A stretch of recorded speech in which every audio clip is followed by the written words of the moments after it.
Good evening, ladies and gentlemen, and welcome to the Apex Racing Cup Series here on Full Throttle Television.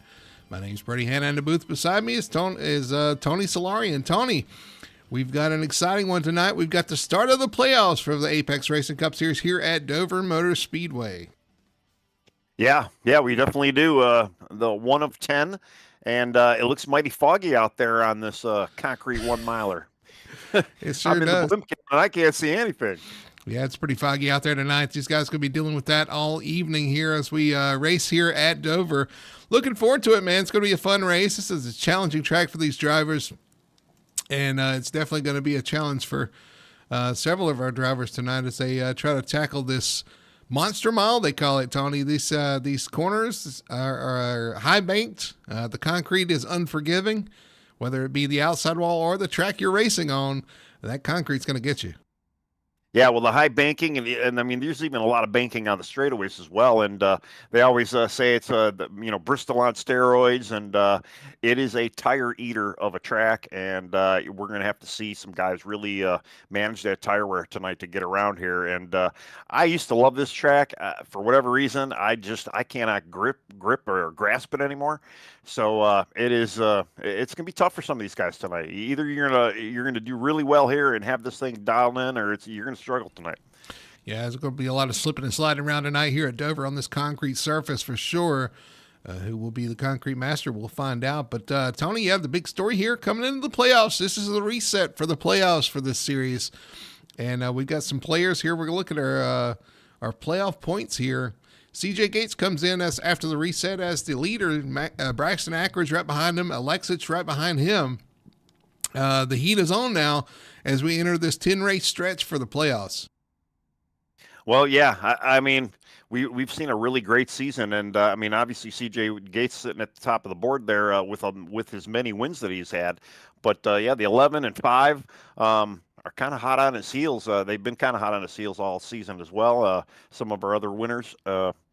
But yeah, everything kind of gets reset to a certain extent. I mean, there still is a little bit of point deficit for some of the guys here, but the walls have kind of closed in a little bit, so to speak. So yeah, everybody's gonna have to come out and just have a good, strong night tonight. This is gonna be a tough place to do it at as well. Yeah, remember too, the playoffs. Any of these guys win tonight and they move on to the next round. That is the big talking point. If you win, you are in. You move on. And so any of these guys on this list here could win tonight and could find themselves in the next round, regardless of what the points look like.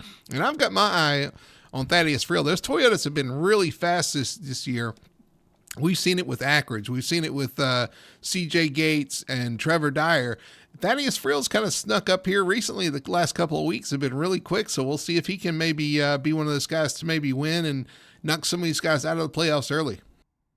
Well, he is one of their teammates, if I'm not mistaken. So yeah, I mean, it goes to show. But yeah, the Toyotas, like you said, I mean, very dominant all season as well. So and it's kind of wild being a fixed setup race, how the Toyotas kind of found on top. But but it it just kind of goes to show you maybe just the driver pool that's involved in it and whatnot. And those cheating Yoders. Yeah. Well, I wouldn't say that, but yeah, exactly. It just, it's you never know what's going on, and but yeah, it's Toyota's been very dominant. Yeah, it looked like it cleared up a little bit. It did. Looking at the schedule here before we go to the starting lineup, look, we're at Dover tonight. Of course, on the right side of your screen, Dover, Pocono, Michigan being your first round. What some interesting tracks there, Tony. Should be a lot of fun seeing those guys battle from here over to Pocono. And then up to the Irish Hills of Michigan to see what those guys can do for the cutoff race. Should be a lot of fun. It's going to be a lot of fun going through these next 10 races and see who's able to excel and maybe grab one of these playoff championships that everybody clamors so much for. Well, we're going to throw it over to our starting lineup tonight for the Dover race here for the Apex Racing Cup Series on Full Throttle Television.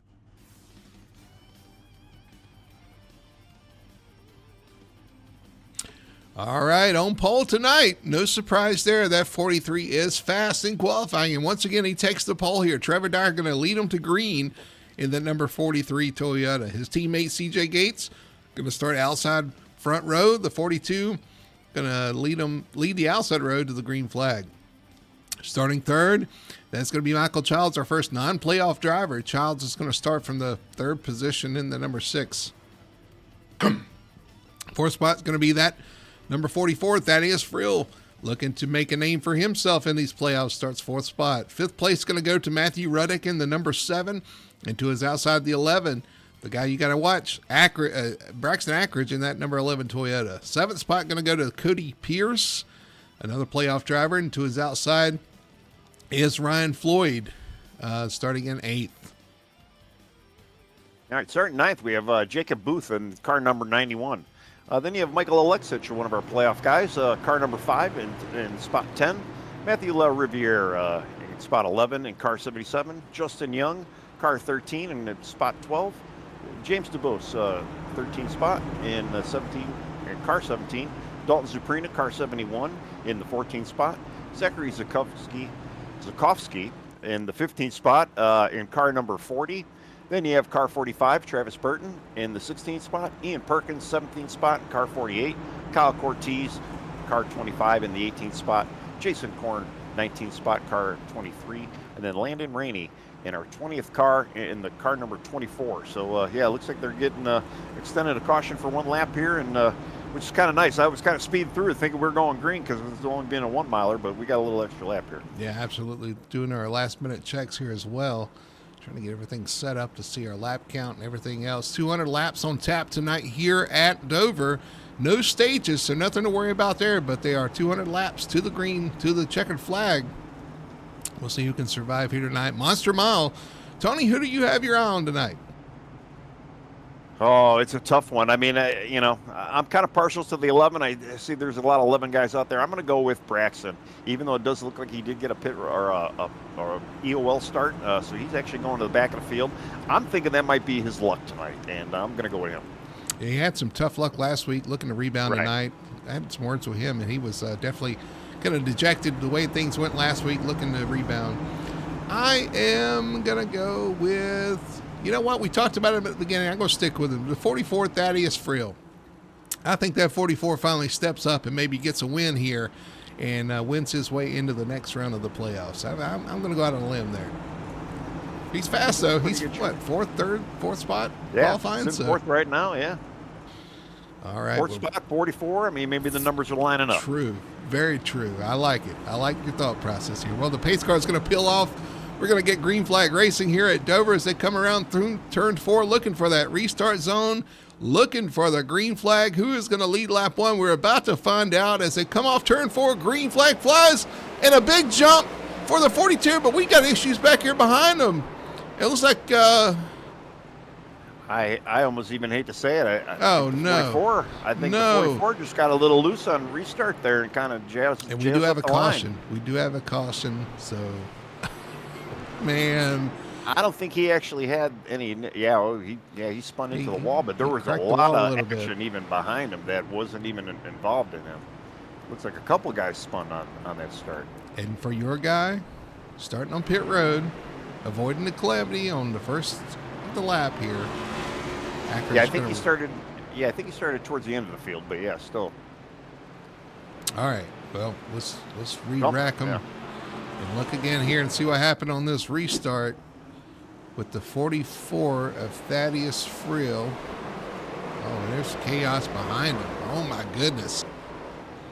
I thought it was Frill, but the big wreck happened behind him. Let's go back and get a different view here. Coming to the restart. Frill spins the tires into the wall, but back behind him. I know the 91 was involved. I don't know if he was the initiator. Oh, well, actually, it was the 91 and 77 doing a synchronized spin. Same thing. They did the same thing on the start. Both of them spinning tires up into the outside lane. Amazing. I mean, yeah. I mean, you couldn't practice that any better, to be honest, the way that happened. Wow. And unfortunately got right into the Lexich and the 13 of who's the 13? I'm still trying to remember names and numbers here. Justin Young. So wow. 71 gets involved as well. Dalton Zuprina. A lot of guys though. Zuprina stayed out of it. 91 spins tires, 77 up to the 7. That's teammate on teammate crimes there. Man. Right on board with Jason Korn here as I start here, sees it all happen in front of him. They didn't get out. What's surprising too, I mean, they actually started to give a little gas and they were both going straight, but then they both cut. I mean, could it possibly be just the slow speed, or at least maybe the acceleration with the heavy banking? I mean, we were talking about that banking down the front street. Oh, DuBose almost got around all that, got clipped as he went right by, but he missed the majority of the wreck there. But yeah, just the change in the banking, the cold tires, the initial start, and maybe just people just anxious to get going there. I'm gonna go in an in-car myself and just see what kind of gear they were running in. You know, maybe too low of a gear. Let's ride on board with Akron, see what he saw all the way here at the back. Just watching. See guys spinning. He's like, no, thank you. I'm gonna sit back here. There's nobody to run over me. I'm just gonna sit back here and let things clear up, and then I'll drive through. And that's exactly what he did. It actually, I went to go look at Jacob Booth right now, and his point of spin was right when he was shifting gears. Let's see what Le Riviere had as well. Yeah, he didn't shift gears at all. He just spun. Second gear. Cold tires. A lot of, they're giving them more horsepower next year. So yeah, wow. We're going to do some more of that, I guess. Hey, and I did want to mention, too, the guys in yellow or gold on your pylon will be your playoff drivers. Red will be your regular season drivers, just so you know. We're getting ready for a restart here. CJ Gates going to bring them around, going to take that lead from Trevor Dyer. Green flag is out. Let's see if everybody can get going this time. Oh, no! CJ Gates does the same thing. Spins on the start into the 43. Caution again, and we got more calamity going on into turn one. It's a parking lot in turn one. Yeah, I don't remember this track ever being that bad. I'm blown away right now. It is slick out there. Obviously, it is slick out there. Yeah.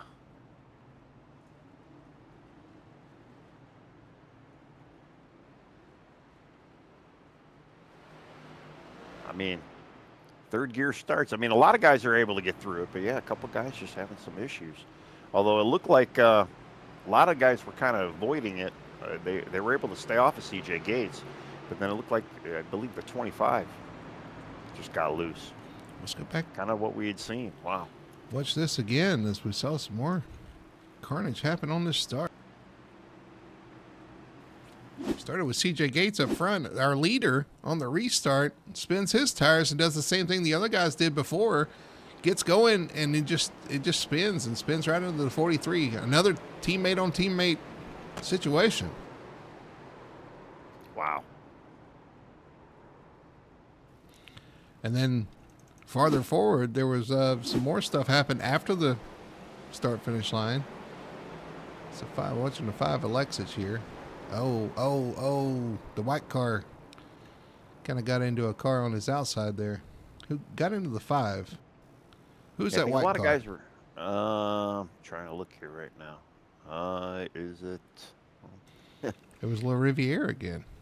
Yeah, the 77 you're talking? Yeah.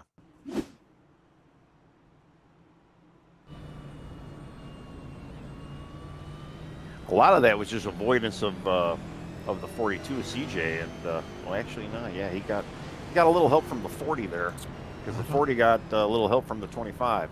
Yeah, it wasn't a Le Riviere. That's mine. Yeah, it was the 25. It was Kyle Ortiz. He was the one that actually had that originally spun. All right, let's see it again here.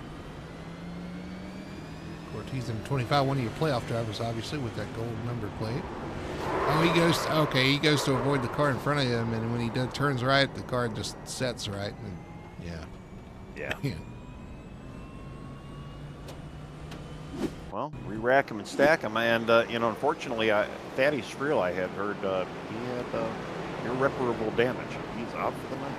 Oh man!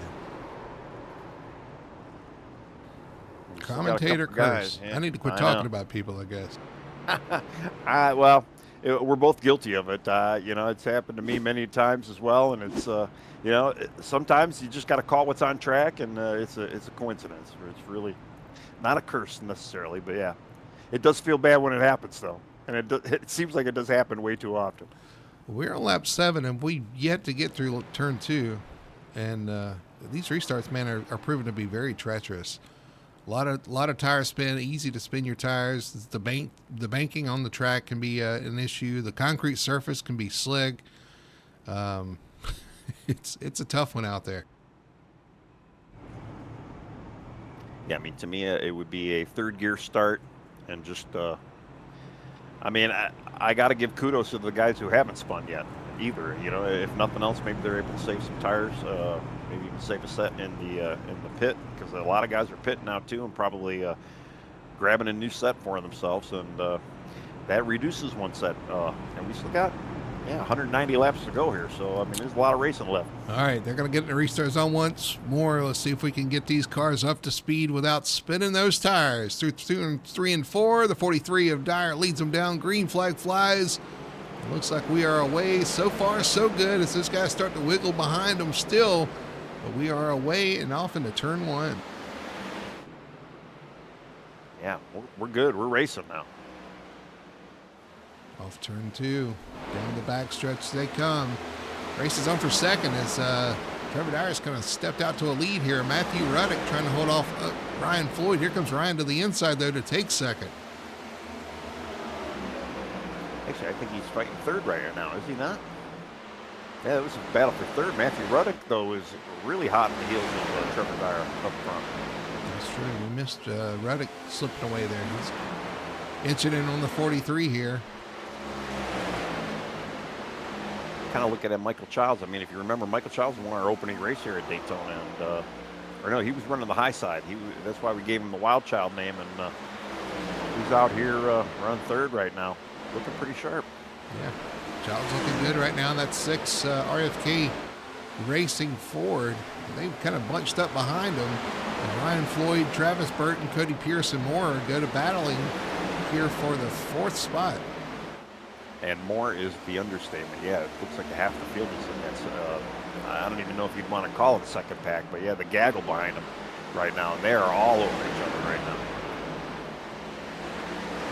But this is one of those tracks where you're going to see a lot of comers and goers, especially on these green flag restarts here.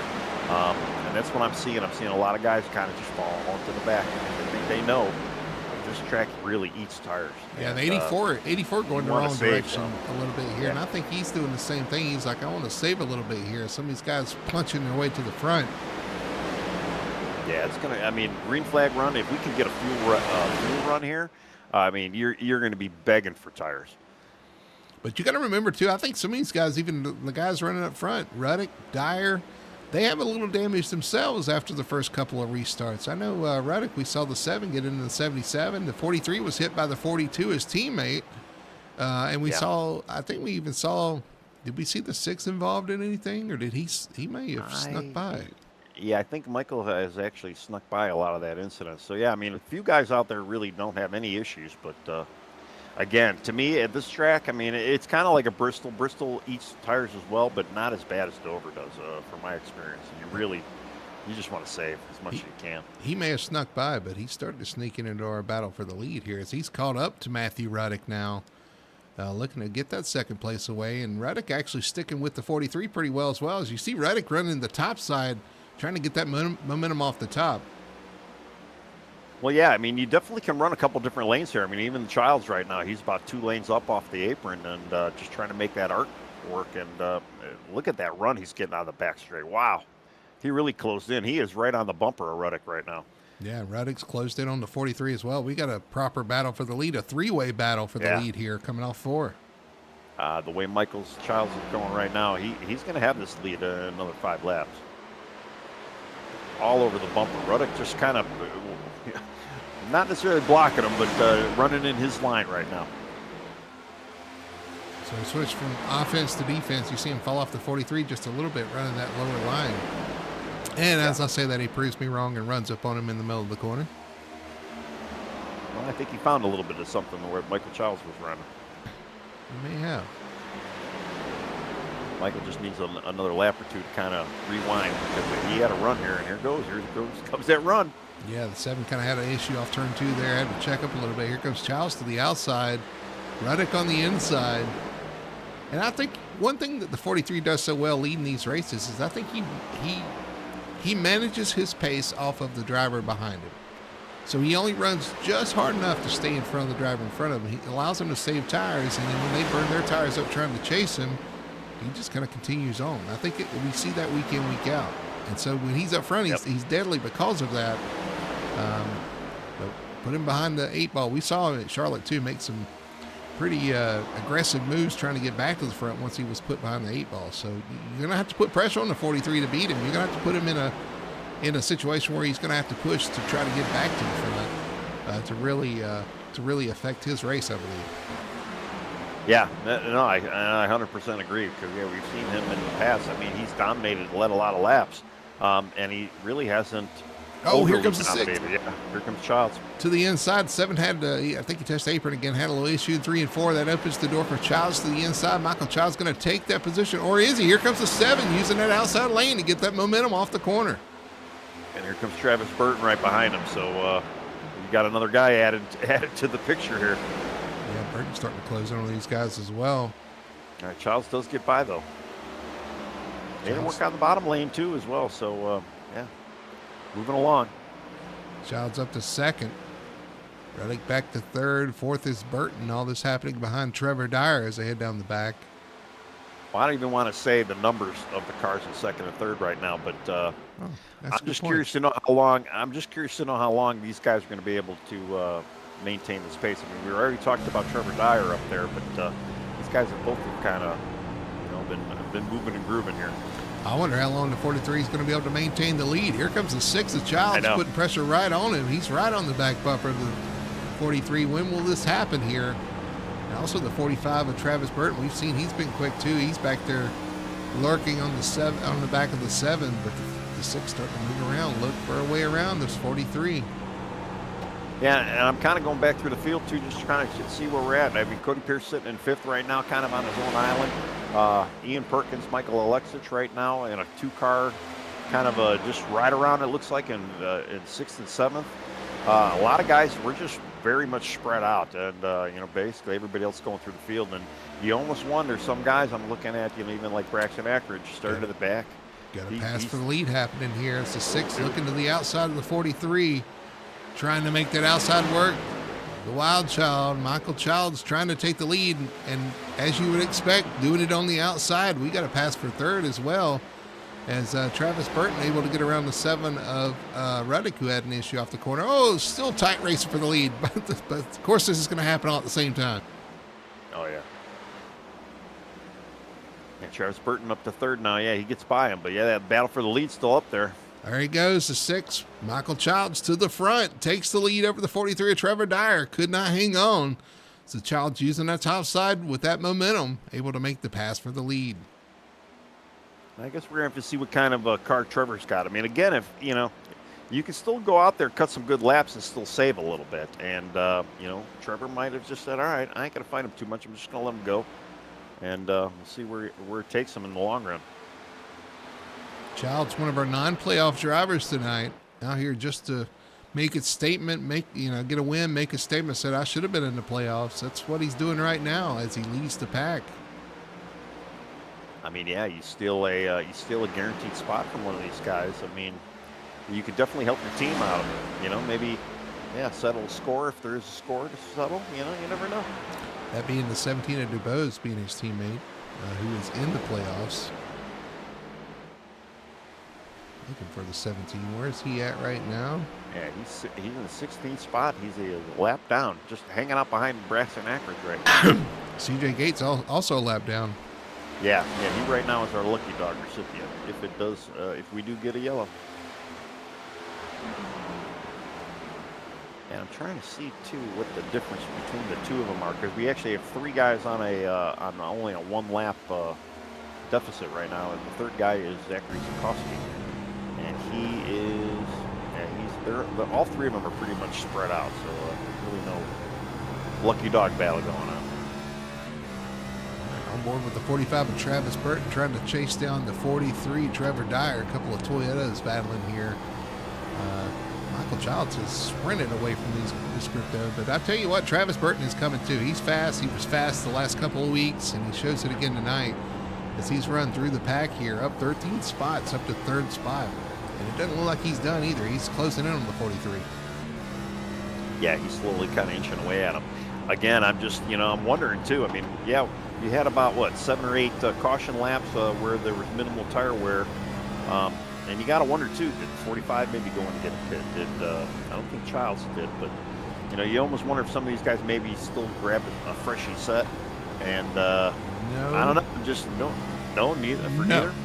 The only guy that's pitted up in the top 10 is not spot Matthew Riviere in the 77. Of course, he had some pretty significant damage, but he did come into pits. Everybody else has been stayed out at this point.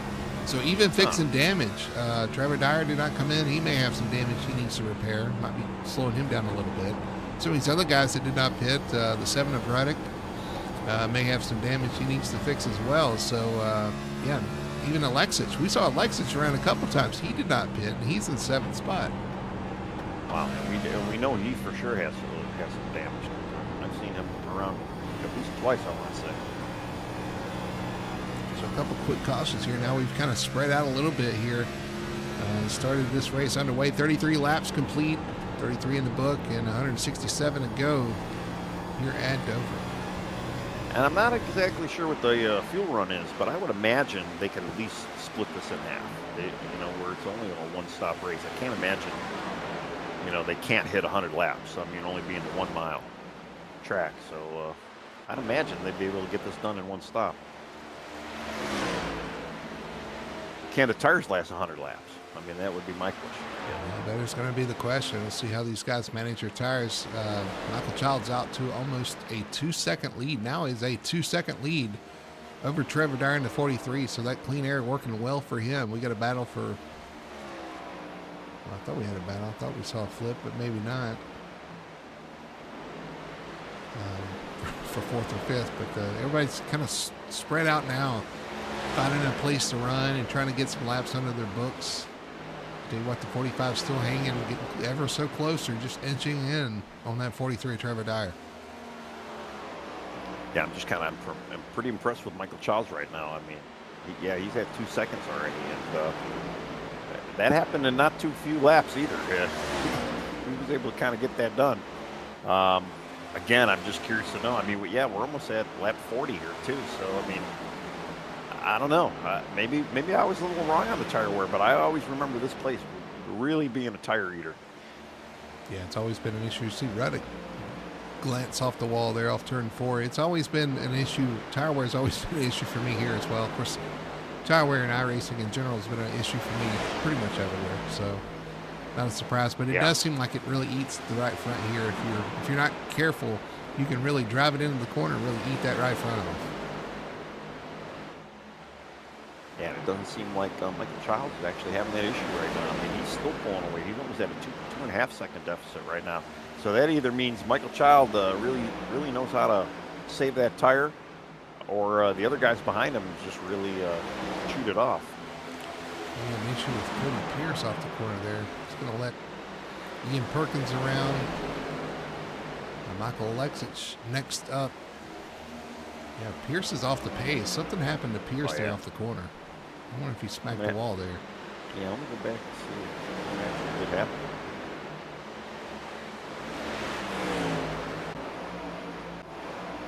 Let's go back. We're going to look at a replay right quick and see if we can see what happened here. A little scrape. Yeah. He's riding behind the 7. Oh, he does hit it just a little bit there, and then allows, just disrupt your momentum pretty much. I mean, that's usually what happens is you get in those situations. It just messes your momentum up. Then you got a car inside, so you can't enter the next corner where you want to, and you just kind of get out of your rhythm. And this being the shape of the track, I know we didn't really talk about the shape, but it's pretty much a symmetrical shape for the most part, from what I recall. And you do get in a pretty good rhythm here, lap after lap. Here comes Ian Perkins around Matthew Ruddick. He takes over 4th spot. Now Ruddick under fire from Alexich in the 5. Going to look to the inside down the backstretch. A lot of the guys say that this track's a lot like a larger version of Bristol, a faster version of Bristol, and I can kind of see that. It's concrete. The corners are banked a pretty fair amount, and it is all about rhythm here because you kind of enter the corner. You want to, at least I do, usually want to get towards the bottom, drift up in the middle, and kind of diamond the corner off. And so that's the rhythm part. And if somebody's in your way or in the groove you're running, it just kind of messes up your whole approach to the corner. Well, yeah, for sure. I mean, and then Bristol is in fact a very similar manner. Even though Bristol's a little bit more of an egg shape, but yeah, this is both of these corners are pretty much equal, and with the banking on the straightaways, and from what I remember too, I mean, there's literal like hills on the back straightaway. Every time you enter and exit a corner, there's almost kind of like a dip in the track as well. So a little bit of elevation as well. Yeah, a lot of guys say it's like riding a roller coaster because you kind of drop off. You drop off into the corners and you come up out of the corners. And you can even see the cars kind of do that when they take a set into and out of the corners. And it kind of really upsets the car, too, if you're not careful, because those changes can really upset the car. We're watching Braxton Ackridge in the 11. He just took 8th spot from Matthew LaRiviere after starting in the rear. So he's starting to kind of inch his way towards the front here. Into the top 10. Still a long way to go in the race and a long way to go for him to get towards the front. He's still racing. LaRiviere is going to let him have that one now. Yeah, I've been watching it. Kind of keeping an eye on him too. Unfortunately, he was about 9 seconds back, and he's about 12 seconds back from our lead right now. So even though he's gaining positions on some of the other cars, nobody's gaining on the leader right now. Although I say that Trevor Dyer has actually kind of started to reel him in a little bit. Michael Childs up front, and it could be just because of a little bit of traffic. Right now, Trevor Dyer just kind of got through a little bit of traffic, and it looks like he's getting ready to pass his thing. You can see what car that is. Another car going a lap down. I think that's no, it's 25 of Kyle Cortez. Kyle's already a couple laps. 43 is going to go around the 25 there on exit. So yeah, Cortez going a lap down. So that's going to put a damper on CJ Gates, his hopes of getting the lucky dog for the time being anyway. As we got another car lap down. Oh, we got a car. We're on the back right there. What was maybe car getting out of the way? Yeah, I kind of give these guys some credit right now too. We've ran almost 50 laps. We haven't had a caution since our earlier mishap, so we've kind of got it settled down and figured out, and they're just there clicking off some laps and rolling with it. But yeah, like you say, our leader right now, Michael Childs, he's putting cars lap down little by little, and he's got a group of 4 in front of him, and he's about a quarter of a track behind that group right now. Well, when I checked a couple laps ago, he was 2 seconds ahead of Trevor Dyer. Now it's up to 2.6. So whatever happened, he found his groove once again and is starting to stretch that one out. 2.7 now seconds between Michael Childs, your leader, and Trevor Dyer running in second. Yeah, I almost feel like, just getting by some of the lap traffic. Again, yeah, he passed by Kyle Cortez. I don't know if he had a little hard time getting by him, and maybe that's what slowed him down a little bit. Or maybe just being a little apprehensive around some of these guys. I mean, with that kind of lead, you definitely don't want to screw it up with lap traffic. So you want to treat them a little kindly.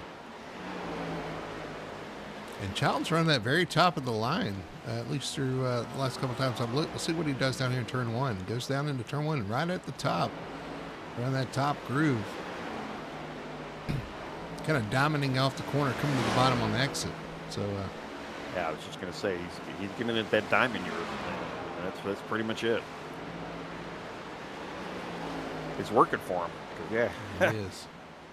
Nobody's got anything for him at this point. Trevor Dyer in second. See what line he's running. Goes into turn 1, he's going to go to the bottom. Well, to the middle, I'd say.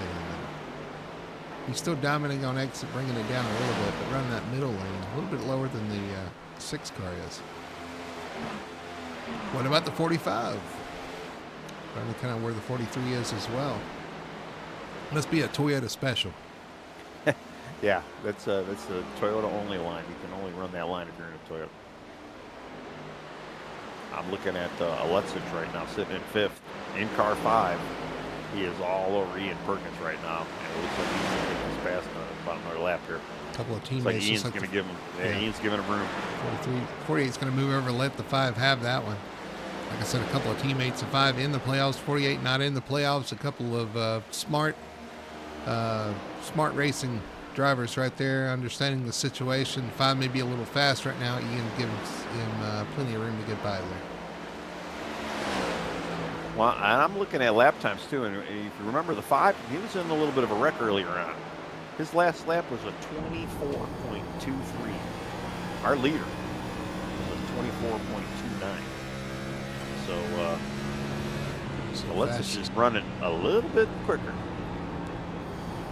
Actually, he ran a 24.11 that last lap. So yeah, faster. 2.5 tenths. Yeah. Definitely got a little bit of speed going on right now for the 5 car. Times too, 24:11, 24:31 for Burton. It's 37 now. 24:27 for Trevor Dyer, 24:45. So out of the 4, it's a 24:05 that lap for Alexis. So out of our top 5, your leader is the slowest. Yeah, the 5 is coming, and that just goes to show you, save a little bit of tire. Here we are, 50 laps, over 50 laps on this run here right now. Tires are going to start coming into big time play. Again, I'm not 100%. Yeah, I don't know when they're pitting, but tires are starting to come into play. You're starting to see that in relative now. It's down to 1.7 seconds or lead to second place. So tires starting to eat in on that lead as the 6 may be starting to fall off just a little bit.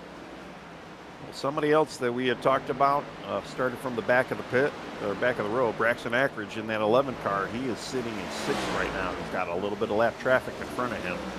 But he's also on the move. We got about 7 seconds to the next car. He needs to pass for position, though. As, they got space on track, so go 3 wide off the corner as he catches so many lap cars in some predicaments, some precarious situations. You see Michael Ruddick, Matthew Ruddick on pit road. The 7 of Ruddick hits pit road. All right. Well, that's kind of what I was wondering. If they split it thirds, you're basically at lap, I don't even want to say it, but you're in the 60-ish range, 60 to 70 lap range. We're not there yet. Yeah, almost. But that might just be a little bit of a short pit for running there. I'm talking about the 67 lap, but we're not there yet. But right. 60, 360s, that's 120, and then 60 is 180. So, yeah, you getting right there around, 2 stops. Yeah, if they want to make it 2 stops. And honestly, with the way the tire wear is, if you stayed green, a 2-tire strategy probably wouldn't be a bad option. Again, I don't know. I'm sure they got enough fuel to make it to the 100, but I don't know if you'd want to run the whole 100 with the tire wear. But it really, I guess that depends. La Riviere's going to come in. The 77 is going to choose to come to pit road this time by. Got somebody else popping in right behind him. Jason Korn hitting pit road in the 23 as well. Almost hitting the barrels too, from what I saw. He got a little close. Chasing in a big old Mickey D car today. Up here comes your leader, the 6, off pace onto the apron, coming to pit road. See if Michael Childs can get that thing woed down. This is a slow pit road speed. You definitely want to be careful there. You don't want to get caught for speeding. And behind him, Travis Burton going to come in as well in the 45. Yeah, all right. So it does look like it's going to be a 2-tire, 2-stop race for some of these guys tonight. Is anybody going to maybe try to stay out for that 100? The guys pitting in front of our leader there as well. Some lap cars. Kyle Cortez comes into pit road. We'll see how things cycle. This should be interesting. I don't know. Is the 43 going to kind of stretch it, or is he going to try to come to pit road here? Well, again, if you feel like you got enough tire wear and if you have the fuel, you can always, play that gamble. Well, Tony, I hate to open old wounds, but last week we saw pit road be the nemesis of the 43. You said nobody could beat him on track but himself.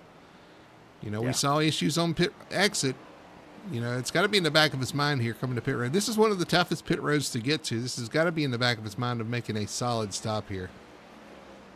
Well, pit road is always, it's not much. You really can't practice it. I mean, you can practice it, but, especially too when the car's got a lot of wear on it, when the track's got a different, grip level to it, there's always different circumstances, and, easily mistakes can happen, and you got to be very, very mindful and careful about it. And yeah. You can lose a race just as quickly as you can win a race on pit road. Ryan Floyd hits pit road. Here's Cody Pierce hitting pit road in the 9 as well. Looks like somebody back there missed it. Who is that coming? They may have been Jacob Booth, I want to say. Somebody was, I did see somebody, they hit the apron and got up the track. It was the 24. Landon Rainey. Yeah, Rainey. He's going to try to make it this time by as he comes down off turn 3. Yeah, he tried to get down early in 3 to make that pit road. We were just talking about how difficult it is, and kind of got back up on the track. Thankfully, nobody hit him, but yeah.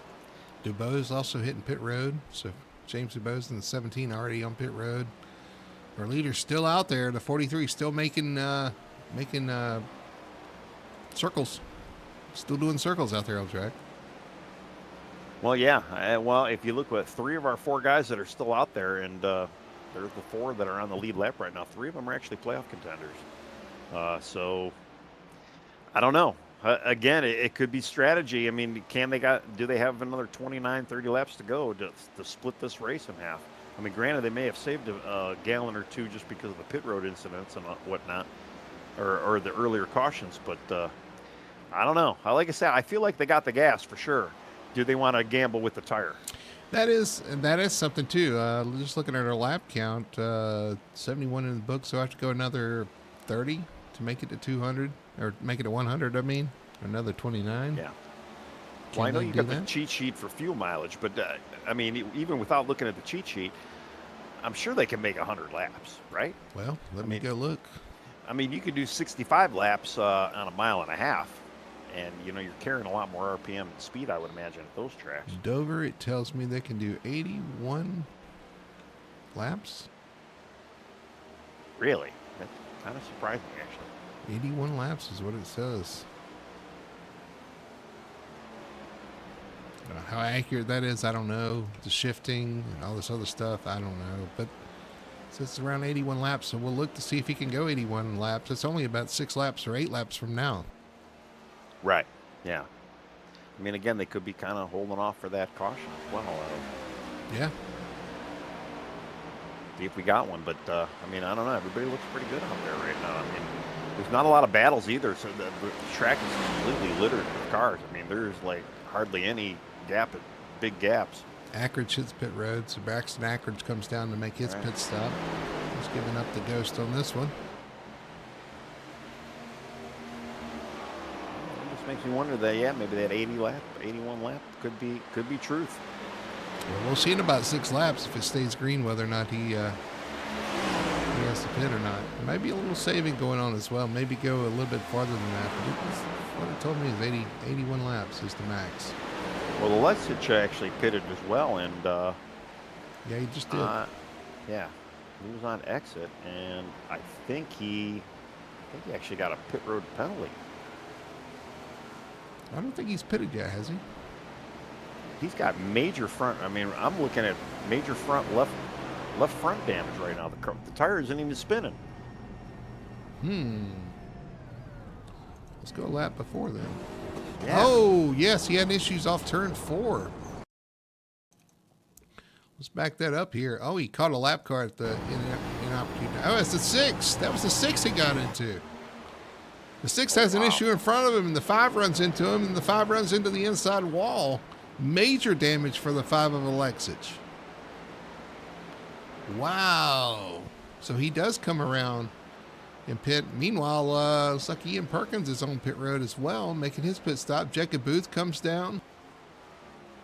So we're starting to see these guys make their pit stops. Man, big damage for the 5. Big implications for the playoffs for those drivers. The 5 and the 6 both.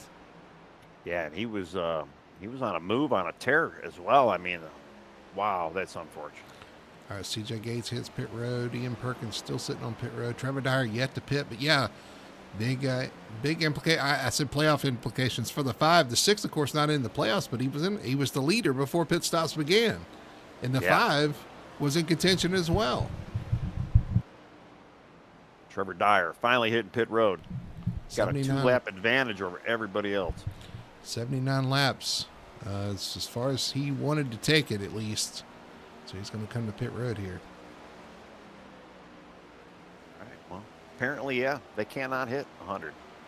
But you got to think too. Let's see where Trevor actually lands out after this pit stop. But he's going to have to. If he splits the remainder of this race, if it does stay green, he's going to have a couple of shorter runs, which is probably going to be good on tire wear. And again, he was looking pretty sporty out there. So this might be a winning strategy, staying out this late. All right, he hits his pit stall. He's going to get those tires. We're going to watch him and see where he blends back out here. 51 seconds back as Michael Childs in the 6.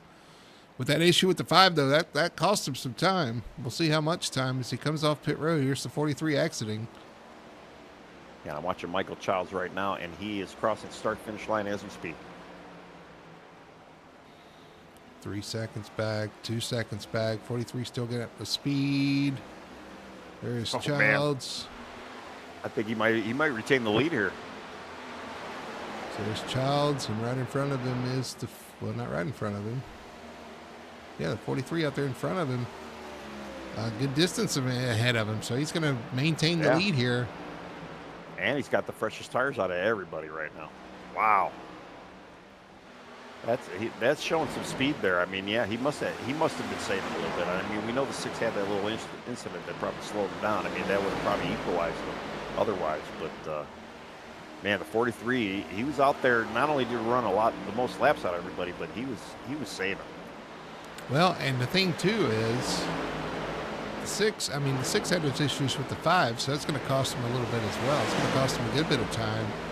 1.7 seconds back, but you're right. The difference in tires is going to be the big difference here, because that's it's going to allow the 43 to kind of put some distance on the 6 here. Because when did Childs pit?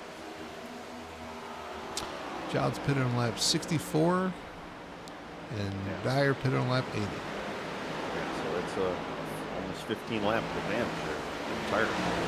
Here's our third place, Travis Burton. He's back here behind the 6, about 1.8 seconds back. Yeah, they're actually 1, 2, 3 are about 1.8 seconds apart from each other right now, and then Braxton Acker's sitting in 4th. He is 8 seconds off the leader right now, so he's almost double of what Travis Burton is right now. But now, am I right? And you said he was 12 or 13 seconds back before pit cycle? He's been getting a little quicker for sure, yeah. So yeah, he was 12. He was down to 10 seconds by the time he pitted, and down to 8 now. So he's still going forward, but probably not the rate that he needs. Let's see, Acker's pitted on lap 74. He kind of split the leaders. He went 10 laps longer than the guys that pitted early, but it pitted about 8 laps before Dyer. Definitely moving along now. And now to overshadow 5th place, Matthew Ruddock right now. He's actually 21 seconds behind the leader right now. So, he is. He's closer to being lapped than he is catching him. Exactly, yeah. He's over double of where Braxton is. So we've got some pretty interesting spread out amongst the top 5 right now, yeah. Here goes the 9 and Cody Pierce going a lap down. So the 9 will be the first car lap down for the time being. I just clicked on Cody to see where he was, knowing that, he was probably going to get lapped. And, he was getting lapped as I clicked over to him. And, unfortunately, Ruddock, who we just talked about, 5th, is not that further much ahead of Trevor right now. Trevor with the fresh tires, I mean, kind of game over right now. So we're riding aboard with the 43 of Dyer. Looking forward, that is Matthew Ruddock in your view there in the 7 car, about to go a lap down. So Ruddock in the sights of the 43 right now.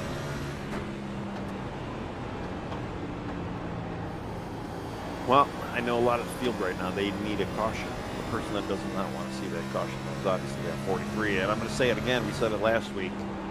Um, the only person that can beat him right now is himself, but he's looking pretty sharp and snazzy as we speak. Well, we got a minute. We're catching up on chat here. Looking at chat here. Let's go, Travis. 11 needs a good night. I believe. Yep. We got a yellow. Wow. Oh. We'll get back to chat in a minute, but we do have a caution. I don't see what it's for right away. Yeah. I have not seen it yet either. Ian Perkins maybe was involved in that. All right, let's go back to our replay, see if we can see what happened. Looking at the 48. No, maybe that wasn't him. Nope. Behind him. I'm hearing some chatter trying to. All right, Ryan Floyd is talking right now, and let's see if was he involved in that? Oh. He was coming up on a car there. Who was that car? Was that the 77? 71? 71, Zaprina. We found it. Let's go back and look at it. Best one tied on it. Or sorry, Full Throttle TV instant replay here. Off the corner, Zaprina trying to give room to Ryan Floyd. Loops it coming off the corner. And caution flies. Just a simple spin. You don't have many of those at a track going this fast with this banking. Yeah, they were kind of dogfighting there for a lap or two, and I don't. I mean, Dalton was 3 laps down. Ryan was only 1 lap down, so I don't think they were racing for position. So we got some cars on pit road, but we got some cars that have stayed out as well. Trevor Dyer hits pit road with the majority of our leaders, but Michael Childs decided to stay out. And the biggest hindrance to the field is going to be all those guys behind him trying to get that wave around. They're not going to get it if you're behind the 6. Yeah, I mean, that's kind of unfortunate, too. And to be honest, even if you pitted now, you're still going to have to pit again because obviously they don't have enough gas. They're going to be about 20 or so laps short. Looks like Ackridge coming off pit road in 2nd spot. Reddick in 3rd. Looks like maybe fuel only for those guys. Trevor Dyer going to sit in pit road. I think he's getting some damage fixed, Tony, on that 43. Taking this advantage to get some damage fixed. Same thing with the 9 and the 45 possibly. I don't remember the 43 really even having damage. And honestly, the pace he was running, I mean. When the 42 spun tires and got into him. Okay. I'm just... I'm surprised he even had. I mean, by the pace he was running, he didn't show like he had damage. Let's put it that way. Definitely wasn't affecting the car. I mean, it's a pretty big hit by the 42 into him on that initial start when he spun his tires and got up into him. It's a pretty good hit. Knocked him into the wall. Maybe taking his time to maybe get some of that fixed. All right. Well, they're starting to rack up now. Too wide. He started at the very back of the field. I mean, pulled 6, started at the back of the field, but he is on the front row right now. And I'm talking about Braxton Ackers in that 11 car. We saw last week when the 43 was put behind the 8 ball. He made some pretty strong moves trying to get back to the front. We'll see if he does it again here tonight. Yeah, it looks like they're extending the yellow as well. They're just kind of getting everything squared away. Cody Pierce actually did get the lucky dog that lap, so he was able to get his lap back. It's going to put us 6 cars on the lead lap. But they're all equaled out. And except for the 6. I just hope everybody's got a light foot when we get this thing started. True. And the 6 is the only one of the 6 on the lead lap. The 6 car. It's a lot of 6s. The 6 car is the only car on the lead lap that is not in the playoffs. Everybody else is in the playoffs of our top 6 on the lead lap. Well, and he's on old tires now too, so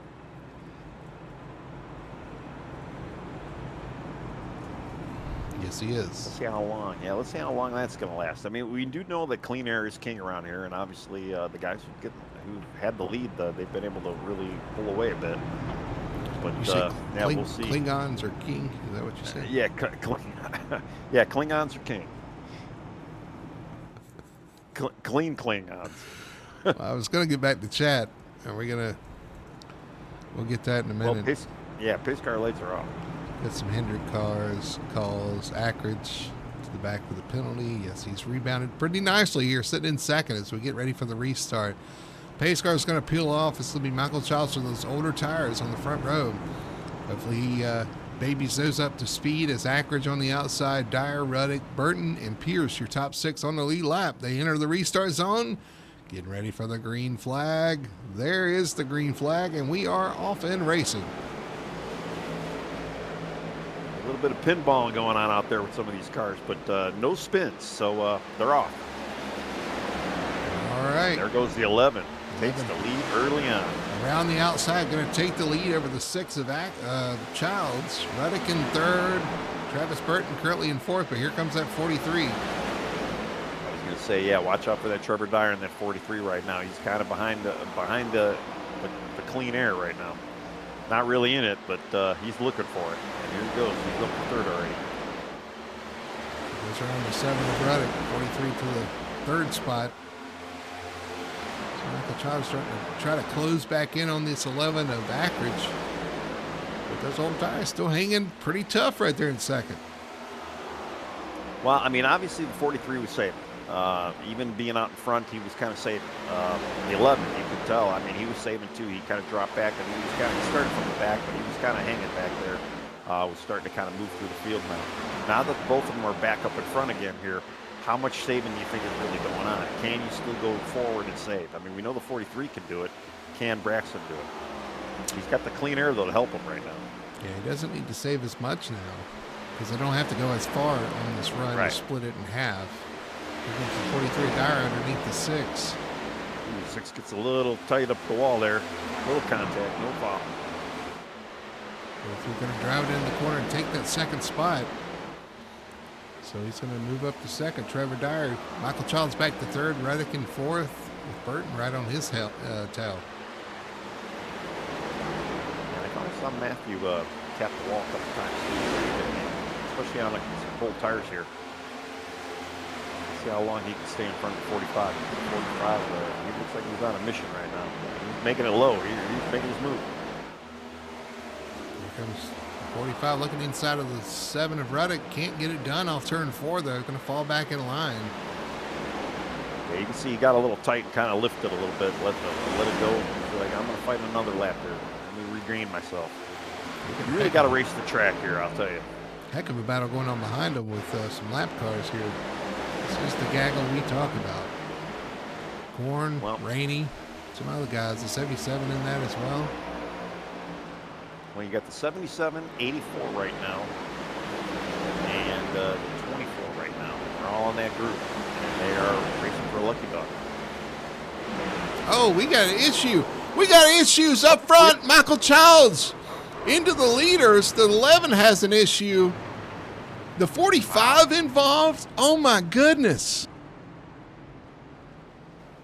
I caught it just in time to see Childs come from the apron into turn 3. Not sure what happened off turn 2. We will get a replay, but caution flies as Dyer involved, Michael Childs involved, the 45 of Burton, and I saw Ackridge involved as well.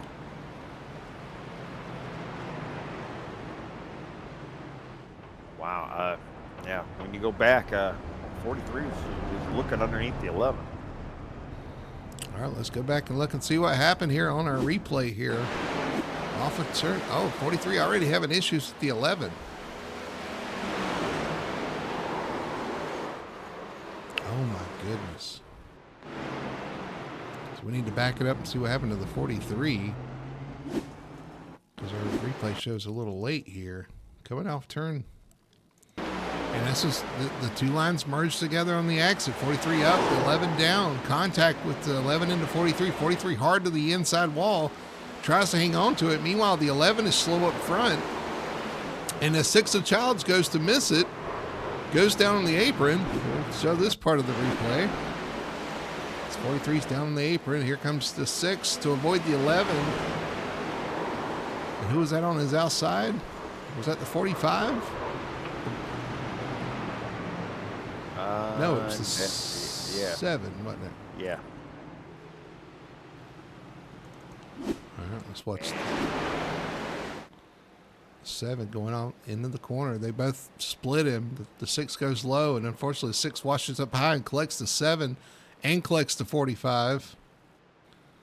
I mean, that's what, 4 or 5 of our 6 cars on the lead lap. I know. I'm kind of surprised. I'm amazed right now. This is crazy. But yeah, you can see. I mean, they both try to split the 11, and the 6 just got so low to make that evasive maneuver. He gets down on the apron, and the apron he just shoots him straight back up into the track into the 7. Oh man. So the 6 goes to the bottom to avoid the 11, who's slow off the exit of the corner. It just shoots him up the track into the 7, collects the 7. 7 collects the 45. Both those guys go slowing down. So the 11 and the 43 make contact first, and we'll have to see how much damage Ackridge has. As he gets in the wall, gets into the 43 a couple times here, he's going to have a little bit of damage, but everybody else is going to have a little bit more moderate damage. And the crazy thing is, too, I mean, I can't really put too much fault in the 6 and the 7, but they were the actual cause of the caution. The yellow wasn't even out. The 2 of them were the 11 when the green was still flying. I don't know about that because the 43 at the same time was backwards on the backstretch as well. Okay. So yeah, maybe the 43 did trigger it, but yeah, it was still green when they made that move around the 11.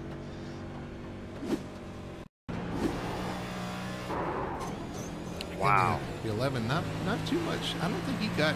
I'm gonna back it up a little bit.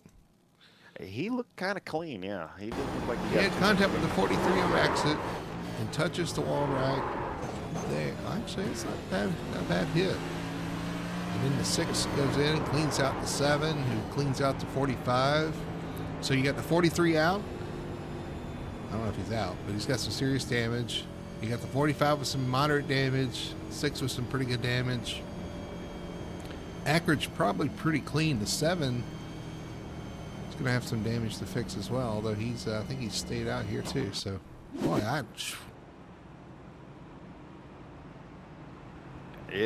didn't think tonight was going to be a night for survival, but wow. Yeah, it's been kind of a rough ride for a lot of these guys.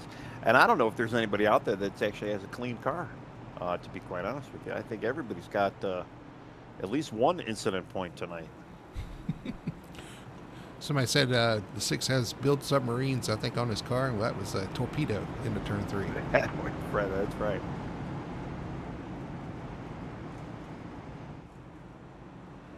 All right, I don't know if they extended the yellow again. Pace car lights are off, though. So getting ready to go green. It looks like Braxton took the top side of the track. So he did. Yeah. Probably not a bad choice. We've seen that bottom be a little tricky on restart. Well, unless the car in the bottom spins upward, you should be okay. True. He's hoping he can get restart and get away from it before he does that. Man, yeah, that's shook up the field just a little bit here. We'll see how desperate some of these guys get now after all that. That did put another car on the lead lap. I think Ryan Floyd, was he already on the lead lap? Well, he's on the lead lap now. Yeah, I was just going to say, Ryan Floyd was able to get the lucky dog there. All right, coming to the restart zone. Ackridge leading them down. Ruddick in second. Green flag flies. Ruddick actually has a pretty good restart here. I think who did get a good restart is the 9 of Cody Pierce. Yeah, and I'm just curious to know if Ruddick might get a pit road kind of. Yeah, I thought the 11 had the lead there. So I'm wondering if the 7, we're going to see 7 go down pit road for a penalty. I mean, I don't know. He did give it back, so depending on how the admins and I don't situation. Know. Right, and I don't know if I know if they go in the restart zone, iRacing would have called that penalty for sure. So far, so good. Ruddick out front. I'm sorry, Ackridge out front. Ruddick in second. Child's in third. You got Travis Burton right now in fourth. They're all kind of spaced out, but the battle back here, we're watching some of these guys fight through. Pierce a little slow on exit. There's Ryan Floyd behind him. Right now, the battle for the lucky dog is between Landon Rainey, Ian Perkins, and Matthew. Unfortunately, they are all kind of spread out. Jason Korn's in that mix too, but he's way deep in the pack. But Rainey right now and Ian Perkins are a few car lengths from each other, so that battle might get Childs. Getting close. Sorry, Travis Burton fighting for third. Michael Childs right on the door of the 6 as they both go up the track, and they're both going to try to run down the hill here because Childs.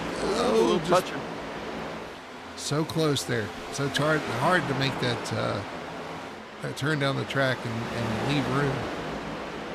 All it did was bring Trevor Dyer up there. It looks like the 45 is going to get it. He taps the wall, though. He does. Gets his kind of back on offense again. But here comes the 43, man. He's really diving into the corner deep. He is. No more saving tires now. No. I mean, he's still got 90 laps, guys. Still quite a bit of racing to go here. Which means another pit stop. Still have another pit stop to go. Yep. Right now, our leader, he's got about half a second lead over second. Matthew Ruddock. Yeah, Braxton is 43 taps the 6, sends the 6 up into the wall. Contact between the 43 and 6. They both continue. The 6 is slow in the backstretch, though. No yellow. No caution. We were watching it. Watching these guys fight through. Ouch, man.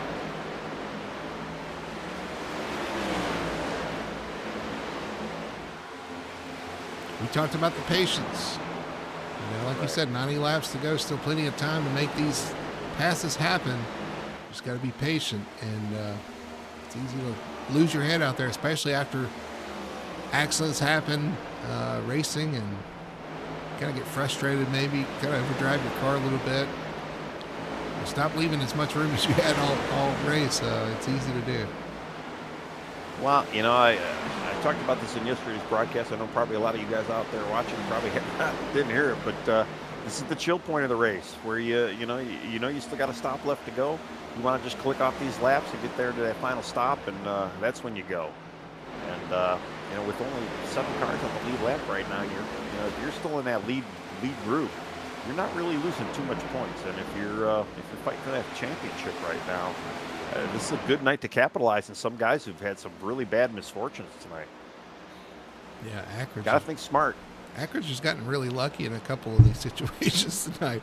Starting from the rear, so he wasn't in the first calamity on the restarts, which I guess he was unlucky last week in getting collected. He was the one collected in the first start of the race last week. Well, this week he starts from the rear and ends up being able to miss it. And gets lucky on the caution call there, and then fighting with the 43. Luckily, gets out of that pretty much unscathed, and now he finds himself in the lead. So he's had an opposite night compared to what was last a week ago. Well, I think he's been looking for that redemption. I know we haven't even gotten to chat yet, and I think I saw a comment in there about he's just kind of playing it safe tonight. He doesn't want to be involved in anything. Just want to get out there and get her done tonight. And right now, he's doing it. I mean, he's gone from the back of the pack all the way up the front right now, and he's got a little bit of Travis Burton in his mirror, though, and Travis is starting to catch him. Travis is starting to run him down now, pretty close to the rear of the 11. Get closer every lap, yep. Travis looks like he's got a great injury. He's just diving it in. He is, but he's paying for it on exit. He's hit the wall a couple times there off the corner just because he's keeping it so low. Yeah, he's low on exit. You see, he's going to push up on exit here. On entry, sorry. And he's going to push up on exit. Don't bounce the panels off the car. Again, we still got, we got 80 laps still to go. Still a lot of racing. He's hit the wall again. I know, yeah. I'll tell you, if he was not tapping the wall, I mean, I don't think it's benefited him, but probably would have been around him perhaps by now. And all it's doing is bringing Matthew Ruddock right to the bumper of both of them. Yeah, Ruddock kind of sitting back here watching on. He's getting caught up into that. He's hit the wall again off four. We don't talk about Ruddock too much, but man, he's been having a pretty good night tonight. Just staying out there, kind of trying to keep his nose out of trouble and holding a pretty wheel. Running good right now, sitting in third. I laughed because he was involved, I think, a lap on the restart, on the initial start. Well, since then, he's been doing pretty good. So, yeah. He's led 2 laps tonight. Yeah, having a good, solid third-place run here. It looks like he's struggling the same thing the 45 is. He's tied on exit. Well, I mean, if you were going to pit, some of these guys, they pitted, at lap 90? So, I mean, it's probably not a bad, we saw what Trevor was able to do. He ran a good, 80-something laps on a tank of fuel. You could be one of those guys that just kind of hang out there, save your tires for that 80 laps, and then just come and get a little splash. If it stays green. Speaking of Trevor, he's kind of going backwards. I don't know if this is planned because he's saving stuff, or I don't know. I don't think he'd be running this slow if he was saving his tires. He's let the 9 of Cody Pierce go. He's falling back from these guys a good bit. I wonder if he's got damage that's affecting him now at this point, because he hit the inside wall pretty hard. He's hit the outside wall right there. I know. Yeah, I was just gonna say he's struggling right now, and we've seen him on offense, and if his car was up to spec, he'd be barreling through the field right now. He would be saving, especially too. He's got Michael Childs right behind him, and hit the wall I'm again. sure. Yeah, he did. I'm sure he doesn't want Michael Childs getting back to him either. That's my 2 cents. Yeah, there's Childs in the 6th, currently in the 6th spot. Who's also kind of off pace, but again, I see these guys got a little bit of damage here. Child's almost going to be passed here by Ryan Floyd. Yeah, Floyd actually 2 cars behind him. Oh, yeah, it's a lot of cars. Oh, yeah. Okay, yeah, that's right. That's the 77. But, you're right, because in a couple laps, because he is running him down. Ryan Floyd's getting closer. He is. And Floyd having a rebound of a night, too. The 84 starting to close in. 77 just gave Childs a little bit of a tap there. I don't know what's going on out there right now. And the 77 actually in the position for, I think, no, he's not in position for free pass. 24 is now. Yes.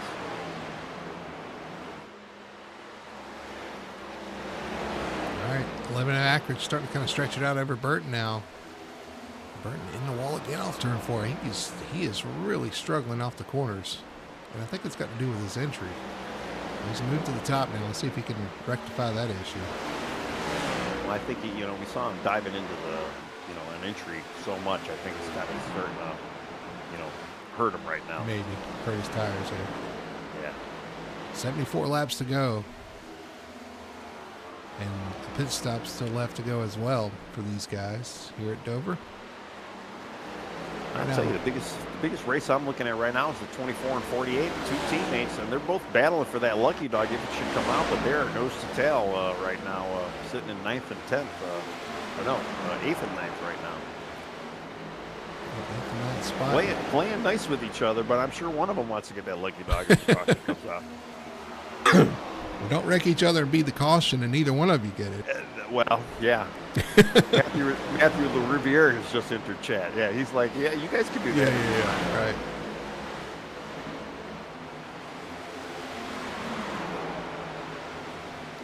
All right, things have kind of calmed down here for a little bit. Let's see if we can go look at chat. Let's talk about some chat stuff in here. I'm just kind of going back. Let's go. Jake says Cindy Anderson. Who's Jake? Who are we looking at? Jake, maybe Jacob Booth? A lot of chat. I got to actually scroll up. Wow, I know, that's what I want to get through them, because I know we've got some people out there chatting. Corn to the back. We've got a couple back. Ackridge chatters telling us Ackridge to the back, Corn to the back. Talking about the restart, it was a cluster. Yeah, I agree. Yeah, some of these are 100 laps older or better. So. Yeah. The spins happened a couple times. Yeah, it's tough out there. It was tough to get them started here. Hope the rest is cleaner, and it has worked out that way. If the track is frozen, turn it on. Well, it's frozen here in Chicago, so yeah, I can vouch for that. Oh, goodness. I always see Ian Perkins still trying to get under Lane Rainey here on the corner screen here. They're playing nice with each other, but, again, if the caution doesn't come out, it's all for nothing. But still, one of those guys want to have that spot. It's not 48. It's not over till it's over. That's right, yeah. That's true. Just going through chat here. Picking a few. Ooh. 48 wall a little bit there.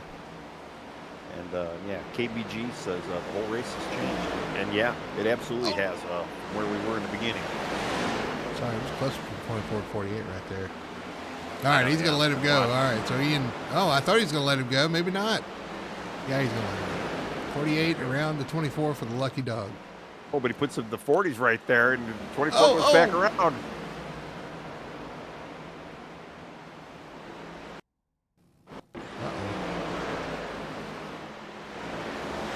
Wow. And Ian's going to have to go around his teammate again now. 24 gets it back. Oh, my goodness. Yeah, he was able to get it back. The 40 was kind of used as a pinch there. Zakowski was in the way. And all right, here comes 48. Looks like, it looks like he's going to be nice. Okay, come on. Okay, maybe not. No, he's going to hang. He's going to hang. Man, it'd be a fly in the team chat wall right now, All right, 48 gets it done again. So Ian Perkins is front. Let's see if they make it off the corner. Yes. All right, so that's going to settle down for right now anyway.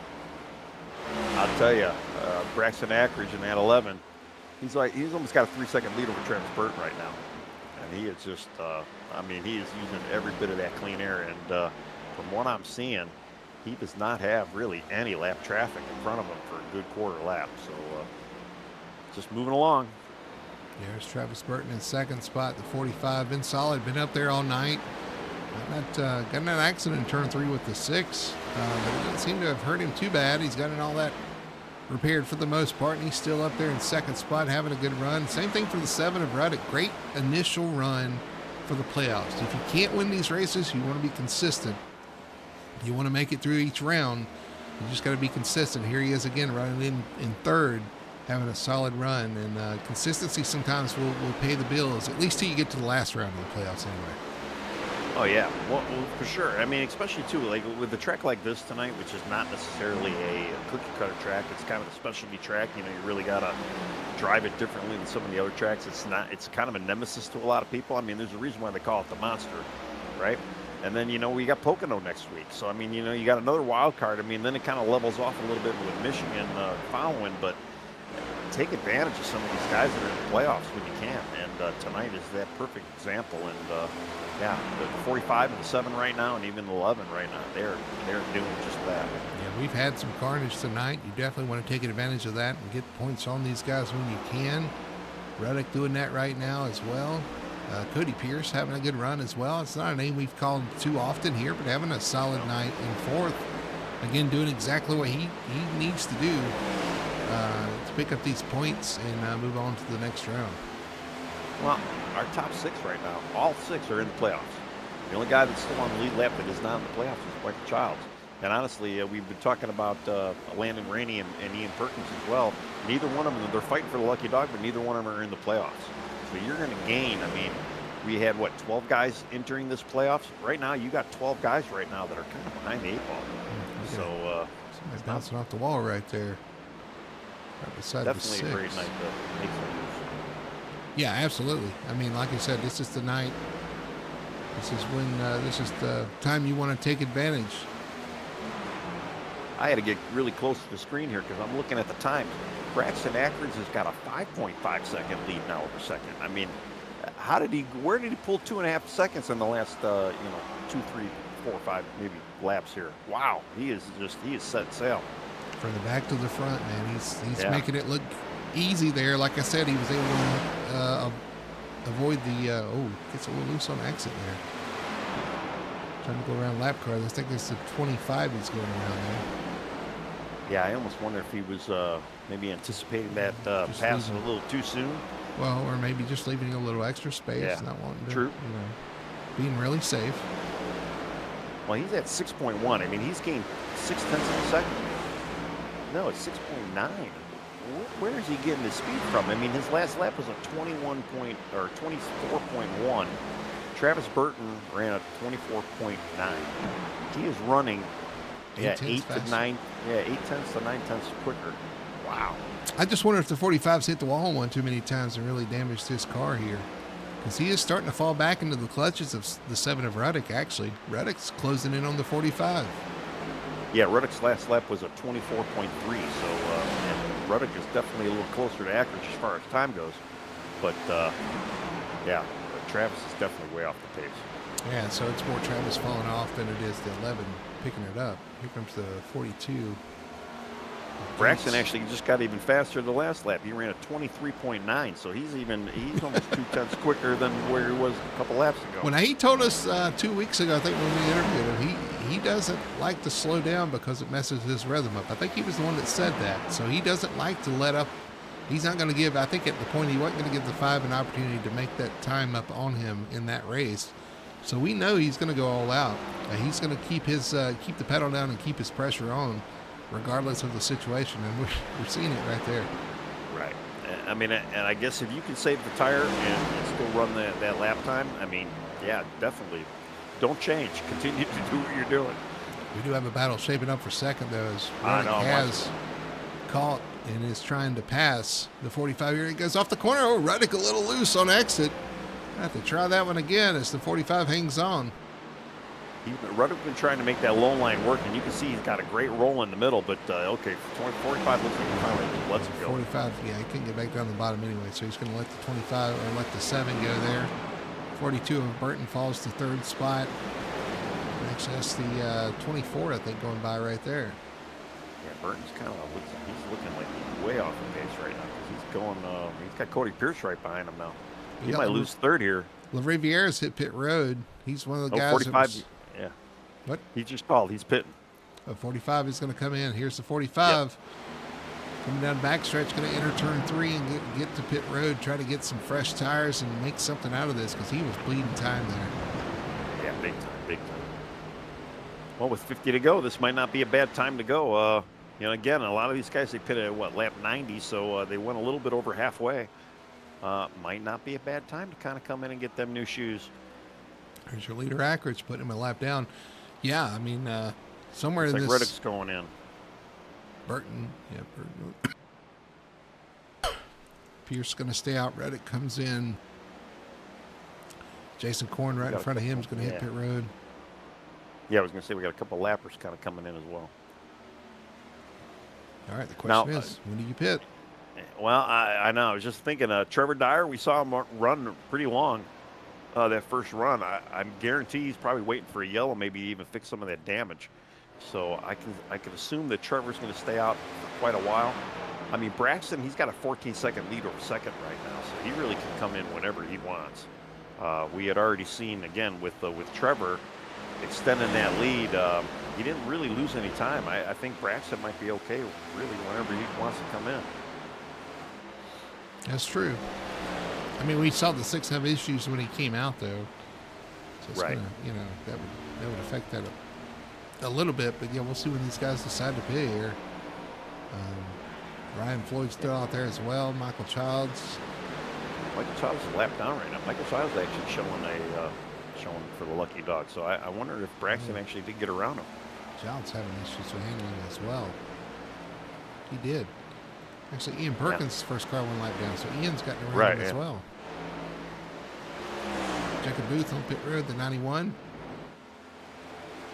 We only got the 4 on the lead lap right now. Braxton, Cody Pierce, Trevor Dyer, and then Ryan Floyd. All right, well, clicking these laps off. Wow. 45 laps to go. A little bit of mayhem on pit road exit there for a second. I just seen a bunch of cars kind of scattering. Ooh, Childs slow on the front stretch. Lucky tried to get to pit road, was unable to make it. He's slow on the apron here. He's going to pull it off into the grass. Is he going to try to pull off? Well, there is no grass. They paved that down there now. It shows my age. Well, I know pit road exit is so tight here too, especially if you got a car that's trying to be on track. It just gets really tight on that pit road exit. It's went from bad to worse for the 6th. I mean, he was contending for a win, and I looked really quick early on, and now he's limping it around to pit road.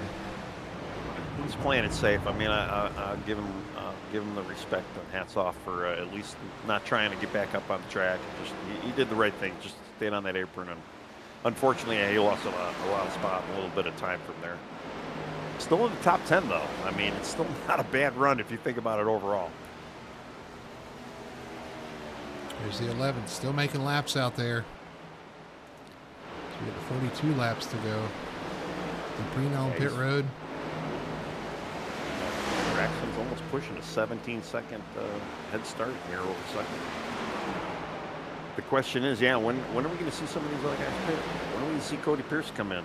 The question is, when do you pit? And also, is it a flawless pit stop? You know, it's so easy to speed here. The pit speed's so slow. Getting it woed down, not hitting the barrels, not missing pit road. We've seen some guys miss pit road tonight. All those things have to go right for you. Well, this is one of those tracks where I like to pit going into 3, just because, trying to get off the banking in the middle of 3 and 4. Here comes Trevor Dyer, who goes a lap down and now pits. He was going a lap down to our leader. He was that far off the pace. Wow, yeah. He went in. He's got Ryan Floyd in front of him, too, so the two of them kind of come in at the same time. Floyd hitting pit road as well. Floyd that puts fourth. Braxton and Cody both still left out there. 2 cars on the lead lap. Now, when Trevor did his earlier pit, he had a 2-lap advantage over the field. He was the only car still out there. Is Braxton going to maybe try to do the same? Well, it's all about executing at this point. You got to execute a clean, flawless pit stop. I think he's got the car. He's got the speed. He just needs a solid pit stop, no penalties, because a pit road penalty here could kill your night. Yeah, and I kind of feel like, too, he just put Ian down another lap right now. So Ian Perkins on pit road. So, all right, Braxton Ackridge, Cody Pierce, you're 2 on the lead lap. When do they stop? I don't know. Yeah. Braxton's almost pushing 19 seconds now with Cody Pierce. So Cody's just hanging out there. Cody, I'm sure, just looking for a caution. Maybe some guy in some newer tires. Although some of these guys that are on newer tires, those tires have already warmed up by now.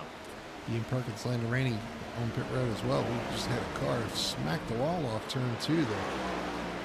I wonder if one of those guys maybe got a pit road penalty. This one they've already been under pit road. Maybe coming in for a penalty of some sort. Ackridge on pit road. So Ackridge hits the pits. Is Cody Pierce going to follow him in? No, he's going to stay out. So Cody Pierce going to take over the lead here as Ackridge comes down pit road to make his stop. Again, just need flawless execution here. Yep.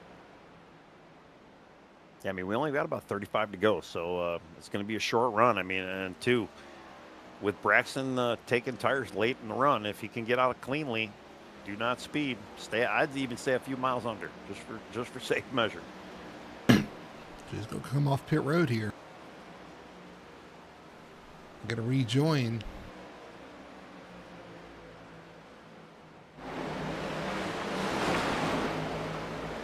Gets up to speed. His next contender is Ackridge, who just hit Reddick, who just hit the line. So he's got about half a track lead over the 7 of Reddick right now. He had a little bit of contact, too, between the 84 and the 24. 84 with a little bit fresher tires. He kind of gets right into the 24. Going into turn 3 on lap 182. I don't know if you want to go back and take a look at that. Here comes your leader on pit road. The 9 of Cody Pierce slows it down, gets to pit to the apron, coming to pit road.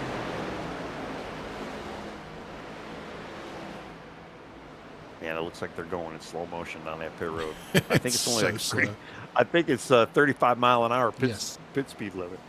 You go from going about 180 or somewhere abouts to going at 35 miles an hour. That's a big difference. Oh yeah. There's Ackridge in 3 and 4. We just watch him go by here. Cody Pierce as he hits pit road. Still having a good run for Cody. Oh, we got a car spinning on the front stretch. Oh. Who is that? There's a caution out. I'm looking to find who that was. Zukowski. The 40 of Zukowski involved. Yellow flag is out. Oh yeah, just seeing it now. Look at a replay here on the 40. Back it up a little bit here. Had some issues off the corner apparently. Yeah, off turn 4 hits the wall. And then bounces off the wall again. Tries to keep it straight, but has steering issues, and it turns up in the wall. Spins, slides to a stop. Oh no, he comes down in front of the 24. The 24 of Landon Rainey. And that'll be a caution. Oh man. Yeah. And Landon is smoking. He is he's got irreparable damage right now. That's right on board the 24 here. Everybody hold on. 24 hits the wall off turn 4 as well. Sees it in front of him. Where to go, where to go. Oh, comes down right in front of him. Immediately blows the engine. Yeah. And he like I say, he had a little bit of incident with the 84 a couple laps prior to that. And man, what a rough night he's had the last 10 laps here. Wagner's going to retake the lead here. Ruddock second, Burton third. And look who's on the lead lap now. CJ Gates, I believe, on the lead lap, and Cody Pierce on the lead lap in the 9 as well. So Cody gets out and gets back on. Of course, he was our leader when he pitted there. But CJ Gates, he actually got pretty lucky when the caution came out. He was just kind of coming on exit as the yellow came out. And Ryan Floyd going to get the lucky dog here, so he's going to get back on the lead lap in that 84 as well. So that contact with the 24 kind of negated now as he gets back on the lead lap. But yeah, so CJ Gates rejoins the lead lap here. Stays out and catches the caution at the right time. So our leader in points coming into the playoffs caught a big break there. Yeah. Trevor Dyer, unfortunately, though, sitting in 7th. He is our one lap down guy right now. Yeah, we saw Trevor get lapped right as he was coming to pit road. Yeah, and there goes Ryan Floyd. Yeah, he does get the lucky dog this lap. We got a 7-Eleven front row again. Well, we got CJ Gates and Burton, and I don't think Cody Pierce pitted, but CJ Gates and Burton both hit pit road there to get some fresh tires. As a matter of fact, CJ Gates still sitting on pit road, getting some damage fixed, I guess. Oh yeah. Well, if you got an extra set in the pits, might as well try to use them now. I mean, we only got 30 to go, and you're going to be kind of boosted up to the front of the pack here. Well, if we saw issues on the initials, if we saw issues on the start when they had 200 laps to go, what's going to happen with 30 to go? Again, you got to have a soft foot here. You definitely don't want to blow it. Yeah, but you can't let those guys get away, man. Well, you don't have to let them get away. You just don't want to, If I don't get on it, they're going to get away. Well, if you spin, they're going to get away. Let's put it that way. Yeah, but what if they spin? Then I can get by them if I'm up to speed. Well, that's true, too. So. The mind of a... we got a wreck back here. Yeah. Jason Korn wrecking on the pace lap back here. Oh, boy. What's going on here? So really quick, let's look at that before they go green here. What happened? He's got some rear end damage. Oh, he just spun it around on his own. And then a car comes in and collects him. Oh, my goodness. Yeah, he ended up getting front end and rear end damage. I mean, you can see the banking just kind of pulled that car down to the wall. Yeah, they extended the caution. Let's go back and look again at this and see. Yeah, he was getting up to speed, trying to spin those tires, get those tires heated up. And boy, he did. And who's that? We were just talking about not spinning. Who's that coming and got him? I'm trying to remember. I don't remember. I got to go back. That was Prina. Who was it? It was a black car. Surely it wasn't CJ Gates. That was 42 of CJ Gates. No. Yes, it was. Just got back on the lead lap, comes around to catch the pace field. Just got tires on everything, too, yeah. And he cracks him and then cracks right into the wall at the same time. Oh, man. This has been a rough night for some of these drivers. I'm sure these guys are going to be really happy when this thing is over here. Ready to see the checkered flag and get out of here.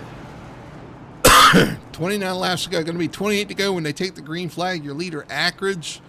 Matthew Ruddick in second. Cody Pierce, Travis Burton, Ryan Floyd. And right now, CJ Gates on the lead lap, and he's on pit road getting damage fixed. So it's going to be 5 cars left on the lead lap as CJ Gates does leave pit road. Coming to the restart zone, Ackridge, Ruddick, green flag flies. Ackridge fires off, and he gets away. Ruddick had that soft foot you're talking about, but there goes the 11 with his restart. Well, soft foot is probably not a bad option. Especially too. We only got 6 guys on the lead lap, or I should say 5 guys. CJ Gates, I believe, got a meatball from that, and he is disconnected from server, so he is out. Unfortunate night for him. So, I mean, yeah, with only 5 cars on the lead lap, I mean, again, our top 5 right now are in the playoffs. Our top 5 needed every point they could get. So, I would have done the same thing. Just be easy on this car right now. Get to the end. Ackridge with a big lead. Cody Pearson second. The lap car, the 43 of Trevor Dyer running behind him, trying to get back up there and get one of his laps back the hard way. Back here, Travis Burton leading. Oh, no, we see Ryan Floyd. No, it wasn't Ryan Floyd. That was, Matthew Ruddick. Matthew Ruddick. Sideways off the corner. They collect it, though, and we stay green somehow. But that was some craziness coming off turn 4 there. Ian tapped him. I mean, Ian kind of slowed down, and he saw him right in front of him, but could not slow down enough, and they made over contact. Yeah, there's Perkins going by. Actually, a little door tap between the 48 and the 7. 7 out of shape again off the corner. He's having some handling issues for sure. Oh, yeah. And, Ryan Floyd gets around him as well. So he's backed off. He's still got a top 5 car. He's just got to bring it home. Travis Burton trying to inch it on Cody Pierce here for second. 9 leading the 45. And those two are the only ones in the vicinity of this battle. Everybody else a lap car back there behind them. Here comes the 45 looking to the top. That's going to close the door. 45 going to take the low line into turn 3. Looks to the bottom through 3 and 4. It looks like he's going to take that position, wrapping the bottom. So the 45, Travis Burton to second. Travis sees that 11 driving away, and I mean, I know they're kind of affiliate teammates, but hey, they're both in the playoffs. They both want to punch that ticket to the next round here, and he doesn't have a huge gap on him right now, so he's definitely going to try and catch him. Oh, we got contact between the 9 and the 7. Oh, more contact between 9 and the 7. Still no caution, but the caution's out now. Is that Cody's blown up? That damage destroyed his car. That was the 71. Sorry, not the 70. 71. Dalton Saprina and Cody Pierce. Man. Wow. I mean, yeah, Dalton's 3 laps down. I don't know who he was racing there, but yeah, the 9 is out. Man, such a great night for Cody. Yeah, he was having a good night too. Had solid top 3 there. Nobody, and I mean, 4th place wasn't anywhere around him, so he's going to lock into a 3rd spot if he continued on there. Yeah, he would have been fine. Like I say, if you're in the top 5 right now with the lead lap as we are, I mean, all you got to do is bring it home. Let's go back and look and see what happened. See how this all started here. The 9 running in 3rd, the 71 catching him there down the backstretch. Going into turn 3, the 71 goes low, but he washes up the track into the 9. Just cannot get off of him. 9 runs down the track. The 71 turns back into him there. I'm sure he just hit the apron and did not turn into him, but you know what I mean. He got on the apron there, and it turned him to the right and right into the 9. Man.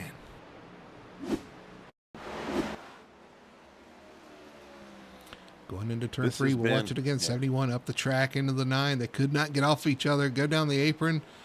71, yeah, man. This has been a night of survival for sure tonight, and wow, it just I can't believe what's happened.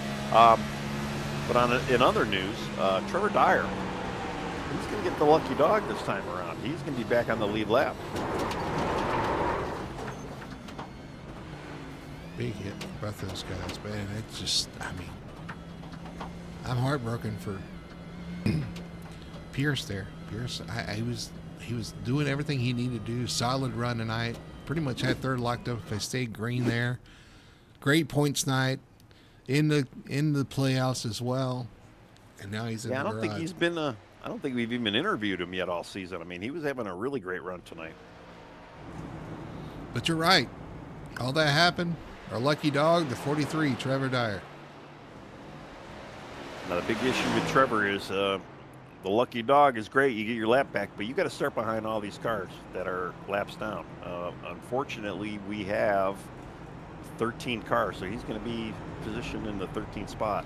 Well, not only that, but I think he's got some damage that's kind of slowed his car down anyway. So he's just surviving at this point. But he is on the lead lap now. And one of only 5 cars who are now on the lead lap. He's in that spot where, I mean, if he doesn't have the car, he's just going to have to go out there and ride the laps and take that 5th. Jeez. I know these guys are ready for this to be over. 19 laps. It's been a long one. Right. And I don't think anybody pitted either. And I assume a lot of these guys might be out of tires as it is. I don't have an official count on the tires, so I really don't know. I know. It'd be nice to have. Yeah, I don't know if it's a set number every week or they alternate. I mean, I know some. No. I don't mean from the league. I mean, it would be nice to see how many tires these guys have actually taken in the league. The league themselves. Yeah, the data. I need to ask that question. And I'll probably get lambasted after this for not knowing. So probably. You can blame it on me. It's my fault. So we will ask and have that information. All right, but yeah, re-rack, restack, pace car lights are off. Well, with 19 laps to go, I'm not sure tires matters anymore. So I think you pretty much got what you got out there.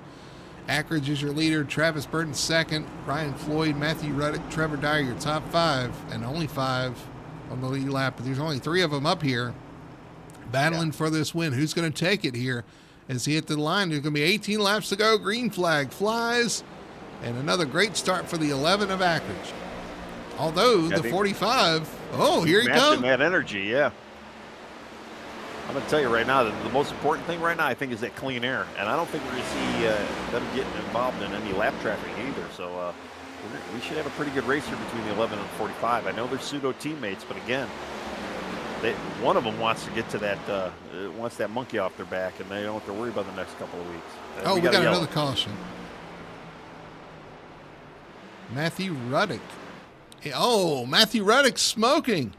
Another one of our top 5. Jacob Booth involved as well. Oh, my goodness. Ruddick to the garage. He's done. What happened? Ruddick got loose. Couldn't save it. Up into the wall. It gets T-boned by the 91. Big hit by the 91. Yeah, Jacob had nowhere to go. No, he didn't. The 7 was doing a pretty good job of controlling it until he hit that apron. And once he touched that apron, that thing shot straight up the track. Loose, hits the apron, straight up the track. Just know that's coming. Luckily, I was on the passenger side, but that's still a huge hit. I'm actually kind of more impressed that Jacob Booth didn't blow up from that as well with the amount of impact he had on that front board nose.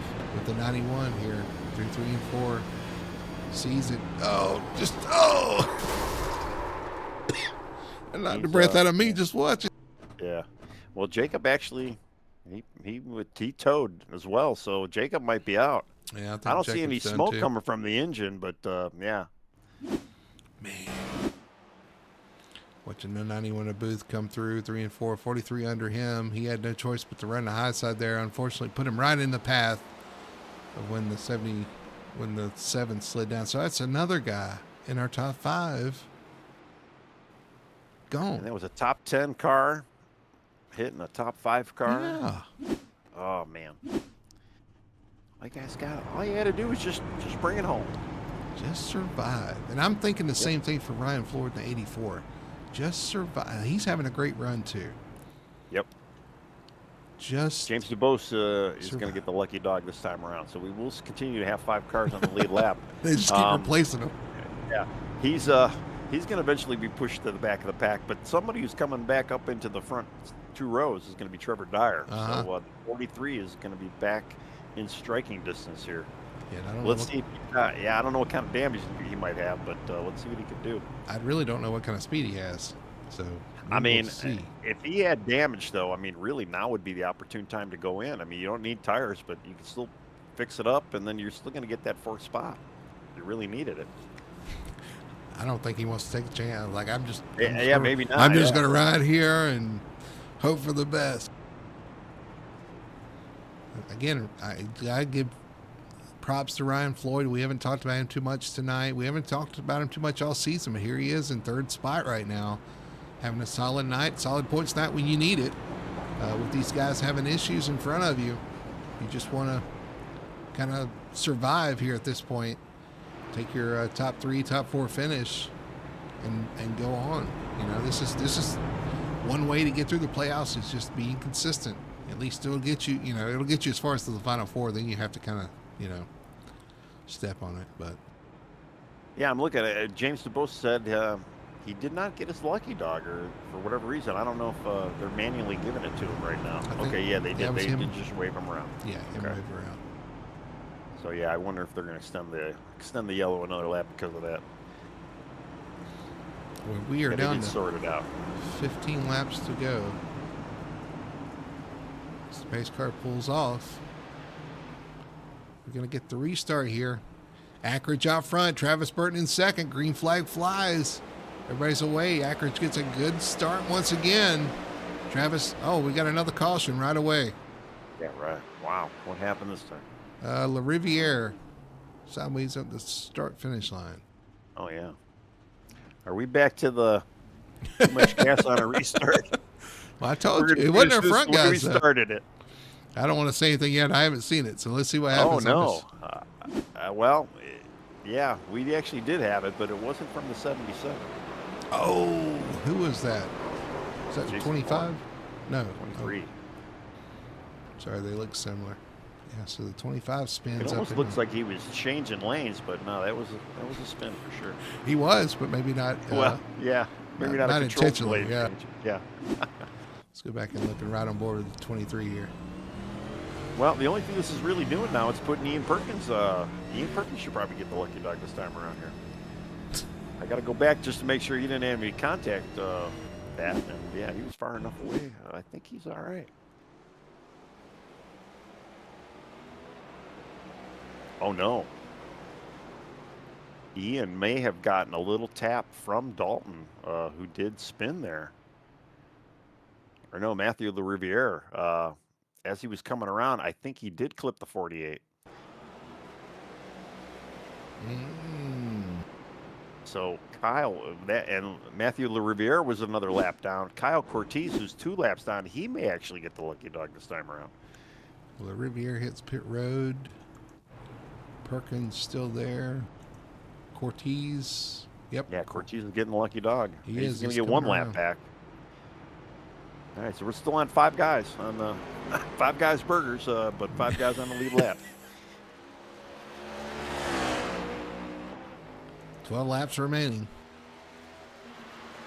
Man, I'm looking at Kyle's card too as he's going around. He's got a bit of damage still on that machine. But hey, he's running 8th. And that's, that's one of those things.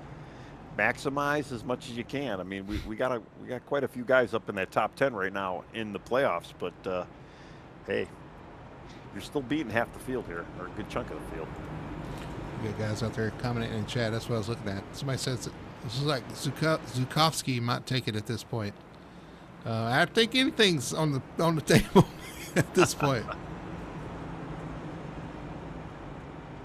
Well, we've got, when we go green here, I think we're going to have about 10 to go. They only have that one green-white checker, flag finish if we do get to it. So we'll see. Again, it's just survival right now. If you're in that top 5, just survive. Finish this race. Some people saying it looks like the Saturday night feature race. Yeah, I've seen things at my local short track that resemble this for sure. I mean, the funny thing is, in these situations, when things start happening up front and it starts mixing up the field, you get even more anxious as a driver because you're like, okay, there's even more opportunity for me here. So then you kind of step it up, and the next thing you know, you step it up, and now you're an issue. And then other guys say, oh, I got an opportunity, I could step it up. it snowballs, and that's what happens. And so, you know, these kind of things happen, especially when you get towards the end and get anxious here. You're going to see everybody kind of lay it out on the line and trying to perform here. Well, and then you add, you know, we got 20 to go. Oh, now we got 10 to go. Right, you know, right. And we're going to have 5 to go. You know, So that run at the end is going to get even shorter. Exactly. You got to make those moves quicker. But yeah, here we go. Pace car's on. Yeah. Pace car pulls off. We're going to have 10 laps to go when they hit the line. 10 laps left here at Dover for the Apex Racing Cup Series. Braxton Ackridge, your leader. Travis Burton on second. Green flag flies, and they are away. And another great start for the 11 of Ackridge as Burton tries to get the pedal down. Wow, that's what Braxton wants to do. He just wants to put some space on these guys right now, especially, too, with that 43. He doesn't know what kind of condition he is. And, definitely a quick car, though, you know, last few nights. Here comes Dyer trying to get around and does so around Ryan Floyd. Here comes Floyd back to the inside, not giving it up so easily. Yeah, he's not there yet. Although I'm looking at the 45, though, he is definitely diving it into the corner, and he is trying to make something happen on entry. But Braxton is definitely making that outside, or, you know, just making the exit work for him. It's 5 to third. It's on here as the 43 tries to get it from Floyd. Floyd's going to hold off for now. Here comes Burton, though. Burton's starting to close in on our leader, Ackridge, as we hit 8 laps to go. Yeah, I mean, Travis is definitely pinching it in to the corner, though. But the 11 moves up high. He's going to try and get that outside momentum run. Oh, they get a little tight there. Wow. It gets close. 45 back to, he had to slow down a little bit. Trevor getting passed by James DeBose there. So, yeah, Trevor's kind of out of the picture right now. He definitely has some damage. Close racing between our leaders. 45 right on the back bumper of Ackridge coming out of the corner. Almost contact. I think Burton hit the wall just a little bit there. He's going to go after him again here in 1 and 2. Braxton definitely going to put Trevor on, or Travis on defense here. Trying to make him get this pass work, but he's going to use that outside line. Oh, Burton moved to the middle. Oh, contact between him and the 11. They both go sliding to the inside wall. And that's going to lead right now. Ryan Floyd to the front as the two leaders wreck off turn 4. Caution flies. And the yellow is out. Unreal. Contact. Oh, man. And that will put Floyd as your leader with DuBose now in second. Braxton he didn't get hurt too bad. He's still in third, but man, oh man, wow. Well, let's go back and look at that, guys. We were watching it as it happened, but we'll watch it off turn 2. It just keeps getting more and more interesting. I'm sorry, off turn 4, contact between the 45 and the 11, sends them both to the inside wall. 45 hard contact on the inside wall. 11 just a glancing blow. You're right, Tony. I don't think he got much damage out of that. Yeah. But is this not what we were just talking about prior to the yellow or prior to the green coming out? You know, the tensions rise, the tracks, the lap times are counting down, people are getting anxious, and this is what you get. And our leaders. Yeah, wow. Man. I mean, they were holding each other pretty tight coming off of 4 there, but tight there's racing. still plenty of room for both of them.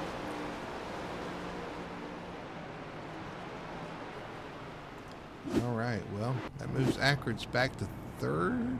Or is he? Yeah, and aside from the contact Ackridge had with the 45, he just scraped the interior wall. The 45 though got pretty good nose damage. He slammed that wall. Ackridge is right behind the pace car, so is he getting his position back here? I wonder if you know how iRacing could be. Sometimes they. It was. Oh, Ryan Floyd is. Oh yeah, Floyd pitted. No, I don't. Did he pit or he hadn't picked up the pace car yet? He's slow. I feel like he's waiting for the pace car. Well, him and James DeBose as well. Yeah, both of them. What happened?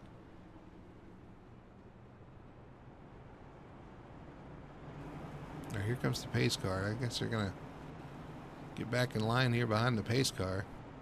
You know what? I wonder if they didn't slow down when the yellow did come out, and probably, you know, the pace car didn't come out at the proper time. I mean, the accident happened in turn 1, so the pace car And Akers is Actually, going back. they were passing the pace car as the pace car was coming out. So yeah, they overshot the pace car by quite a bit. And he's back to the front.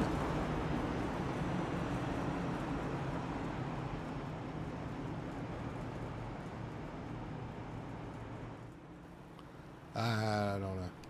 I'm so confused. I know. Yeah. I mean, yeah, my scoreboard's still showing James as the leader and Ryan second. Well, it was Ryan was the leader. Right. And James was second, and Ackridge was third at the time. But I wonder if since they had to slow down for the pace car, if it said, oh, you stopped, you didn't maintain pace speed, you get behind them. I don't know. Or maybe it just, when the caution came out, the 11 was still ahead at the time of caution. It could have been that too. Either way. Yeah, wow. What a night. I think we're going to settle this with the green-white checker, Tony. And we only get, well, this will be a natural. Yeah, I was going to say, is it going to be natural because I haven't had the official green-white checkered display yet. So, yeah. All right. Do you think we're going to get through it? That's my question. No. I might kind of agree with you here. I mean, who's quick to the fingers in chat? What do you guys think? We going to see that green white checker? I don't know. I don't know.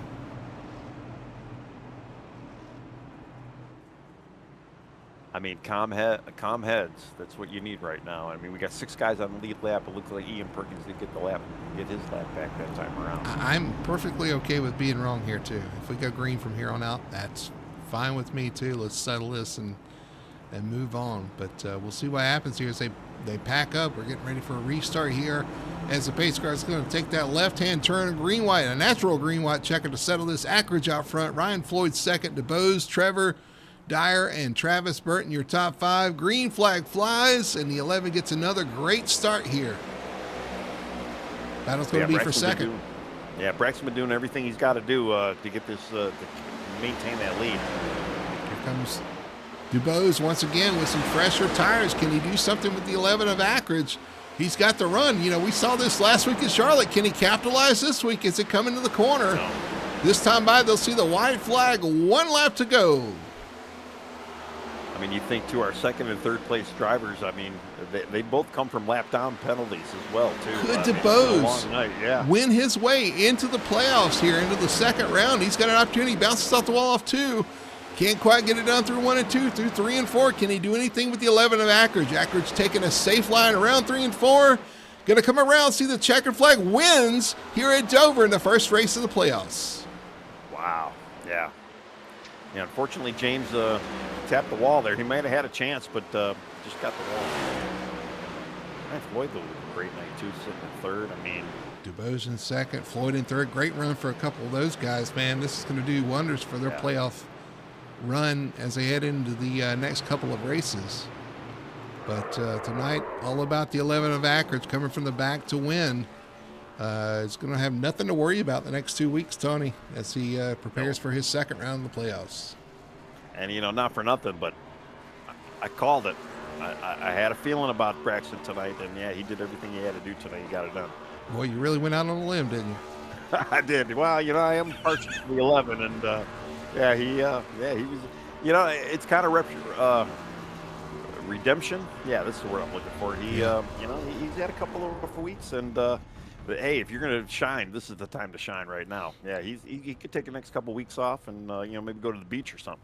Absolutely, yeah. This win this week probably means a lot more than any win last week would have meant, as he's going to move into round 2 of the playoffs. Going to get it done here tonight. Let's look at our results here for Dover. It's been a rough one for some of the guys, but Braxton Ackridge going to come out on top, going to win tonight's race.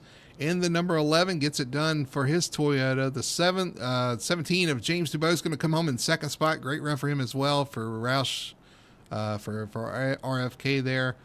And then he's the only Ford in the top 5. The other top 5 are Toyotas. As Ryan Floyd comes home in third spot. Great run for him. Trevor Dyer finishes up in fourth. A good rebound for him as well after a rough night. Travis Burton still comes home with a 5th place finish after that big hit he took racing the 11 there at the end. Still comes on with the fifth place finish. Sixth spot for the Ian Perkins, number 48. That is a story of never give up. As Perkins hung around and did the laps and did what he needed, and he comes home with a solid top 10, almost a top 5 finish in sixth spot. Seventh for the 25 of Kyle Cortez. I could say the same about him. He gets it done there in seventh. Eighth spot for Jason Korn. And then number 23, rough start, but a solid finish. Ninth for the 77 of Matthew LaRiviere. 10th spot goes to Matthew Ruddick, rounding out your top 10. All right, 11th, Jacob Booth. 12th, Zachary Zakowski. And 12th, Cody Pierce in 13th. Dalton Zuprina 14th. CJ Gates 15th. Lando Rainey 16th. Michael Childs 17th. Michael Alexich 18th. Justin Young 19th. And then Thaddeus Friel at 20th spot. Man, what a wild night tonight, though. I can't wait to talk to these guys. Let's see what they got to say. It was a wild one for sure. Some good nights for some guys, some bad nights for others that'll have to rebound next week. Great storylines we'll see next week. I look forward to seeing what transpires over these playoffs. But yeah, wild one to start for sure. A lot to digest, a lot to talk about. So we're going to take a quick commercial break. When we come back, we'll talk to our top 3 finishers and see what they have to say and see what their experiences were out there for tonight's race. We'll do all that on the other side. We'll be right back after this. Racing isn't easy, but experiencing it is. iRacing puts you in the driver's seat with the industry's leading sim racing game. Drive on laser scan replicas of the greatest racing circuits from around the world. Go head-to-head against other drivers chosen by skill-based matchmaking to ensure competitive racing at every level. Compete across all your favorite series. In officially licensed cars, engineered to deliver the most accurate driving experience possible.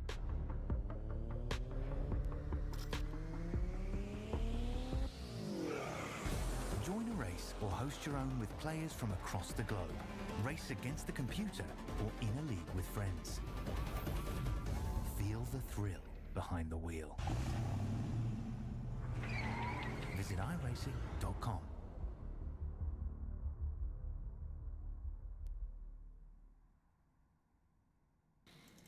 Back here at Dover Motor Speedway, finishing up the Apex Racing Cup Series here on Full Throttle Television. An exciting, entertaining, and exhilarating one here, especially towards the end there. Nashville Greenwatt checking to end it. I had a lot of fun. I hope you guys did as well. We're going to throw it over to our post-race show here on Full Throttle TV. Let's see if we can talk to a couple of these guys. We'll start with our third place finisher, if I can find him, Mr. Ryan Floyd. And here he is. Ryan, man, congratulations, Floyd. Third place finish, man. What a wild one out there, though, man. It was a night of survival here at Dover. The monster was out hunting you guys tonight, and but you were able to survive with a third place finish, man. Tell us about it. Well, it was definitely a wild start. I mean, all 3 of my teammates were involved in some carnage tonight. Miles must not ate for a while. But yeah, it was definitely a lot harder than I would have thought. And even in the beginning of the race, I had some force feedback issues. My wheel cranked all the way up, so I was fighting to even stay in the top 15 in that first stint. And once the caution came out, I was able to kind of get that dialed back down and just started ticking away one by one. Yeah, it was like I said, not a survival. You're right.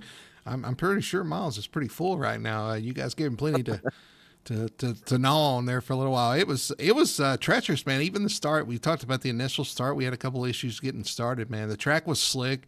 Everybody trying to get the power down, and that, of course, the next gen just wants to take a hard ride anyway. You add the banking, the concrete surface, and it just seemed like it was so hard to get traction, really on the starts, just to get going. Yeah, I mean, my teammate Trevor worded it perfectly, especially at the end. He said, just don't light switch the gas pedal. Because obviously when you see that green flag drop, that's the first thing you want to do is just stomp on the pedal. And here, on this abrasive surface, I should say, that's just something that you can't do. I really do hate it for my teammates, Thaddeus and CJ, who ended up getting taken out because of that. And I really wish they could have been there to race for that at the end too. Yeah, I mean, I think Tony kind of worded it the same way. You were saying something, Tony, about on the starts about not just you had to have a soft. What was it you Gotta said? have that soft. You just gotta have a soft foot. Yeah, Yeah, maybe starting third, just kind of, just ease on that gas pedal a little bit. yeah, it's Oh yeah, you got to eggshell it. Yeah, yeah for it was sure. definitely slipperier than I've experienced. So yeah, I'm just hats off to a lot of guys that did not spin. Well, listen, we got to focus our attention. You know, you got the third place as a solid finish, man. We'll talk about the playoffs, man. So this puts you in a good position, at least to move on to the next round. That's kind of a solid run. The next 2 weeks, you just need solid finishes. We saw a lot of the guys, even towards the top of the playoffs, have issues tonight. So how does this position you going forward? How does this change your strategy going into the next race and the next couple races? Well, it definitely amplifies it a little bit. I'm pretty excited. I wouldn't say have a cushion because carnage can happen at any moment in these races, and I just pray that everything goes well, and I just got to continue to grind and get ready for these next couple races. It's not going to be easy. Um, like Alexich and CJ and even Ackridge, who was able to come back and get the win. These guys are never easy to beat, and Trevor and Thaddeus both as well. So I wouldn't say the goal changes because we definitely want to get this Hertz team to a win before the end of the year and hopefully hopefully win a championship. But hopefully moving up a couple of spots with these guys making some errors today. Um, it just proves it even more. I just got to grind and be ready for the next week. Just chip away a little bit at a time, and that's exactly what you did tonight, man. With a third place finish, good solid run. You survived the carnage, and come home with a solid finish, man. Congratulations on that for sure. So I'm going to throw it to you, let you do your shout outs and your sponsor plugs. The floor is yours.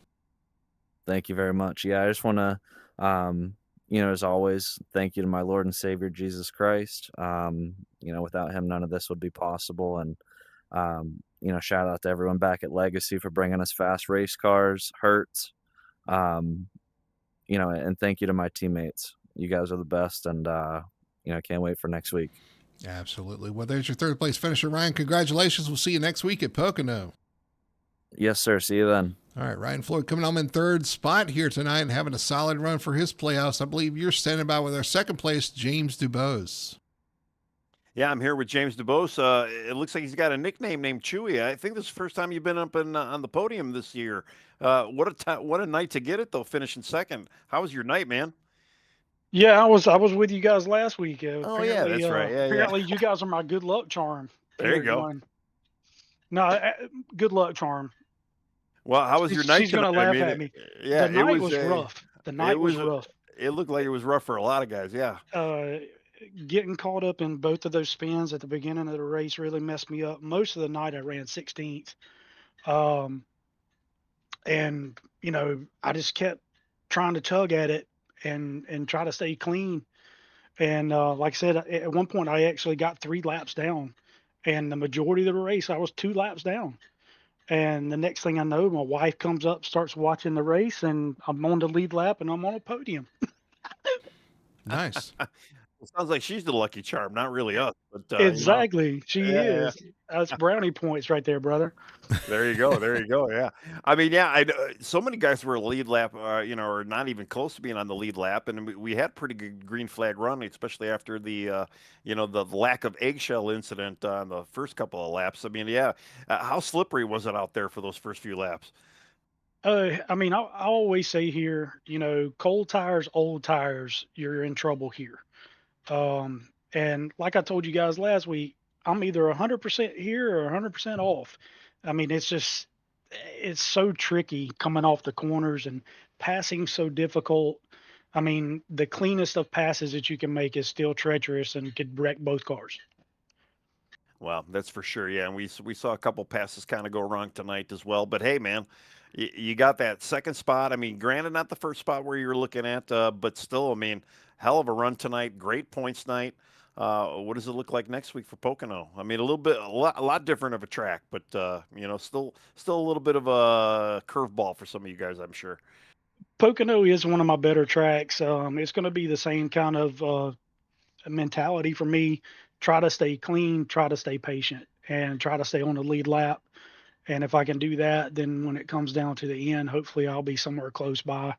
And so far, I've been doing these last minute pit stops and saving tires for the last 10 or 15 laps. And hopefully I can pull that off at Pocono as well.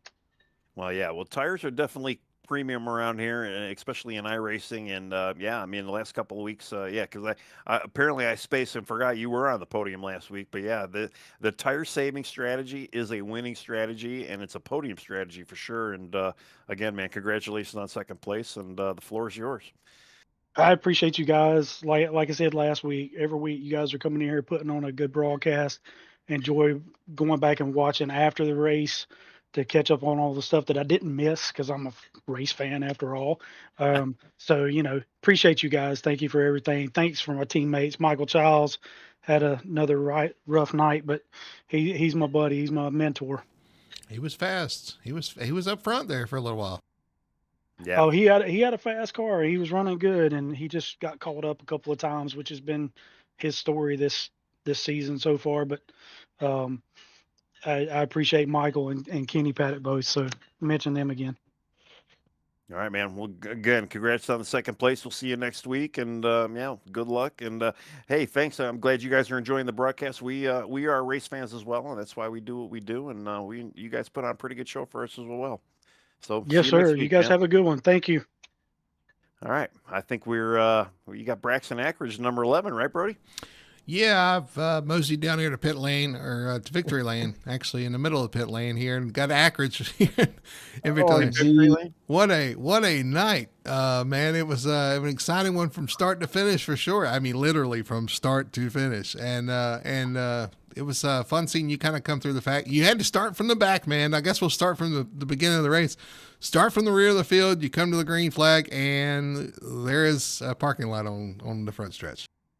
Yeah, at that point, I was just like, all right, I'm just gonna chill back here for a little while and see what happens. But yeah, I mean, the track's so narrow. I'm just kind of, I don't know. I was freaked out having to start in the back. I don't know. I kind of had to feel it out first, let those first couple wrecks get out the way, and then kind of grow a set and start trying to work up through the field. And whatever happens, happens. That's kind of how the whole night went. We knew this track was going to be a challenge for sure. They don't call it the Monster Mile for nothing. Miles was definitely hungry tonight, like I said, and he said chewed up a few race cars out there tonight. But man, on the starts, it looked like the starts were treacherous. We talked to third place there about that. It just seems like it was really easy to spin the tires on the starts. I know this next two kind of takes a set to the right when you get on the gas anyway. It makes it even worse. But once we got it going, then it kind of stretched out, and we had a long green flag run there. Yeah, it helped the green flag run helped. I don't know. I think it was like 70 lap with some 60 laps or something with green flag stops. That kind of spread the field out a little bit. I think we had 2 green flag stops. I'm not mistaken, but the longer runs were good. And I was staying around 24.2s. I think the leaders at the time on that first one were running like 23.7. So my big goal was to manage the tires on that concrete surface because that last run where I pitted, my tires were at like 22% in the right front. So if I would have ran any harder, I would have been running probably 24.9s or something, about a second off the pace. And I think that's what happened to Travis at one point when I was pulling away from him. I think he just ate his tires up. Yeah, it's easy to do here too. That's one of the things we were talking about in our broadcast is how easy it is to burn that right front up. Trying to get in the corner too hard, trying to catch those guys. I mean, you see them right there and you want to get to them. But it's so easy to dive in there and burn the right front off. But I guess through the race, you were kind of consistent, kind of worked your way up there, and then you took the lead. And then towards the end, the 45's catching, gets inside, and contact off turn 4. What was your take on that? What was going on there? We'll go back real quick. Let's go back to, I think me and Melissa got into it at one point. I think he came up off of 2. And rear-ended me. I think that was the big wreck with like the 5 of us. Oh, that's right. That's right. Off turn 2. You're correct. Yeah. And somehow I managed to I got no damage from it and scraped the rear, and I thought the race was over then. So in my mind, when I was coming out of 2 or 3, 4, this couple laps, me and the 45 were racing. In my mind, I was like, I'm gonna get dope bomb. Travis is not a dirty racer at all, but it's just the way this track is. That bottom lane, you push up, and when you're on that top lane, you kind of got to let off a little bit.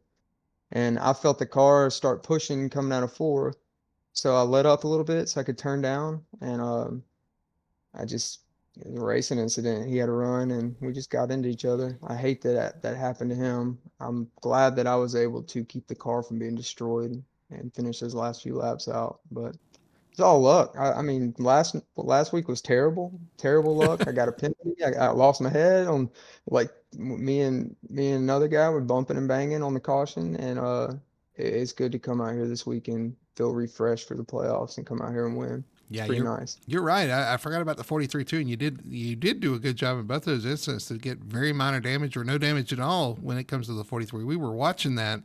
He took a pretty big hit on the inside, and you were able to kind of get away from that pretty much scot free there. And then of course with the 45, looks like you were getting tight. He was right on your door. He was getting tight.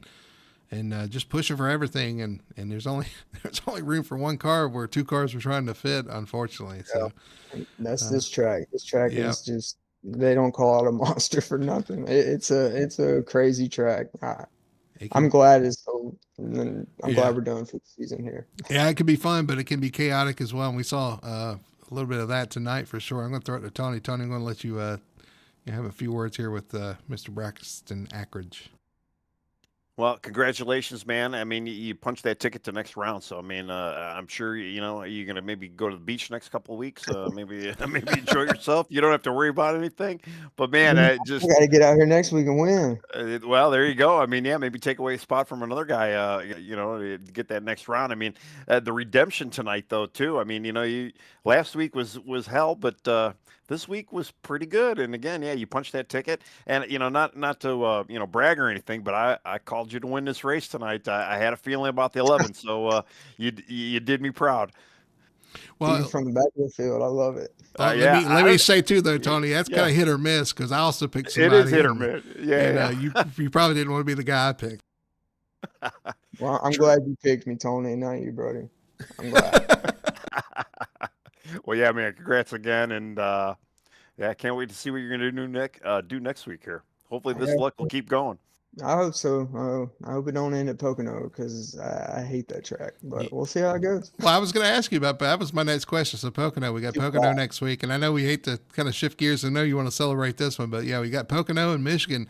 Of course, they don't really mean much to you as far as the playoffs go, but being a racer, you've already made the statement. Hey, I'm going to go out and win the next couple of races. Like you're not letting off. You don't let off the gas. I've learned that. No, we'll spend plenty of time this week practicing, trying to figure out. My biggest thing, saving tires, is what I've learned, especially now that we're starting to get these long runs. But Pocono's its own beast. But we'll go out there and we'll give them hell. We'll try the hardest we can, and it's about all you can do. Hopefully, I get lucky like this week and not at Charlotte last week. It's just luck. All of it's luck. Well, there has to be a little skill involved in there too to make a car go fast around the track. Let's be honest with you. So, well, not destroying my car in those 2 wrecks tonight. It's just luck. Well, being in the back probably was a benefit too, and something else. I know we didn't even talk about in the broadcast. So sorry to even interrupt, but man, another great paint job tonight. You've been killing it with these paint jobs week in, week out as well. So I know it takes a little time to do, and every week you're coming out there with some new skin, and yeah, it looks good, man. Appreciate that. I work hard on them through the week. I really enjoy them. Doing it gives me my little downtime, peace time. So I've really enjoyed it. So it's nice that people are noticing it. So I appreciate that. Yeah, a little therapy for sure. It can go a long way.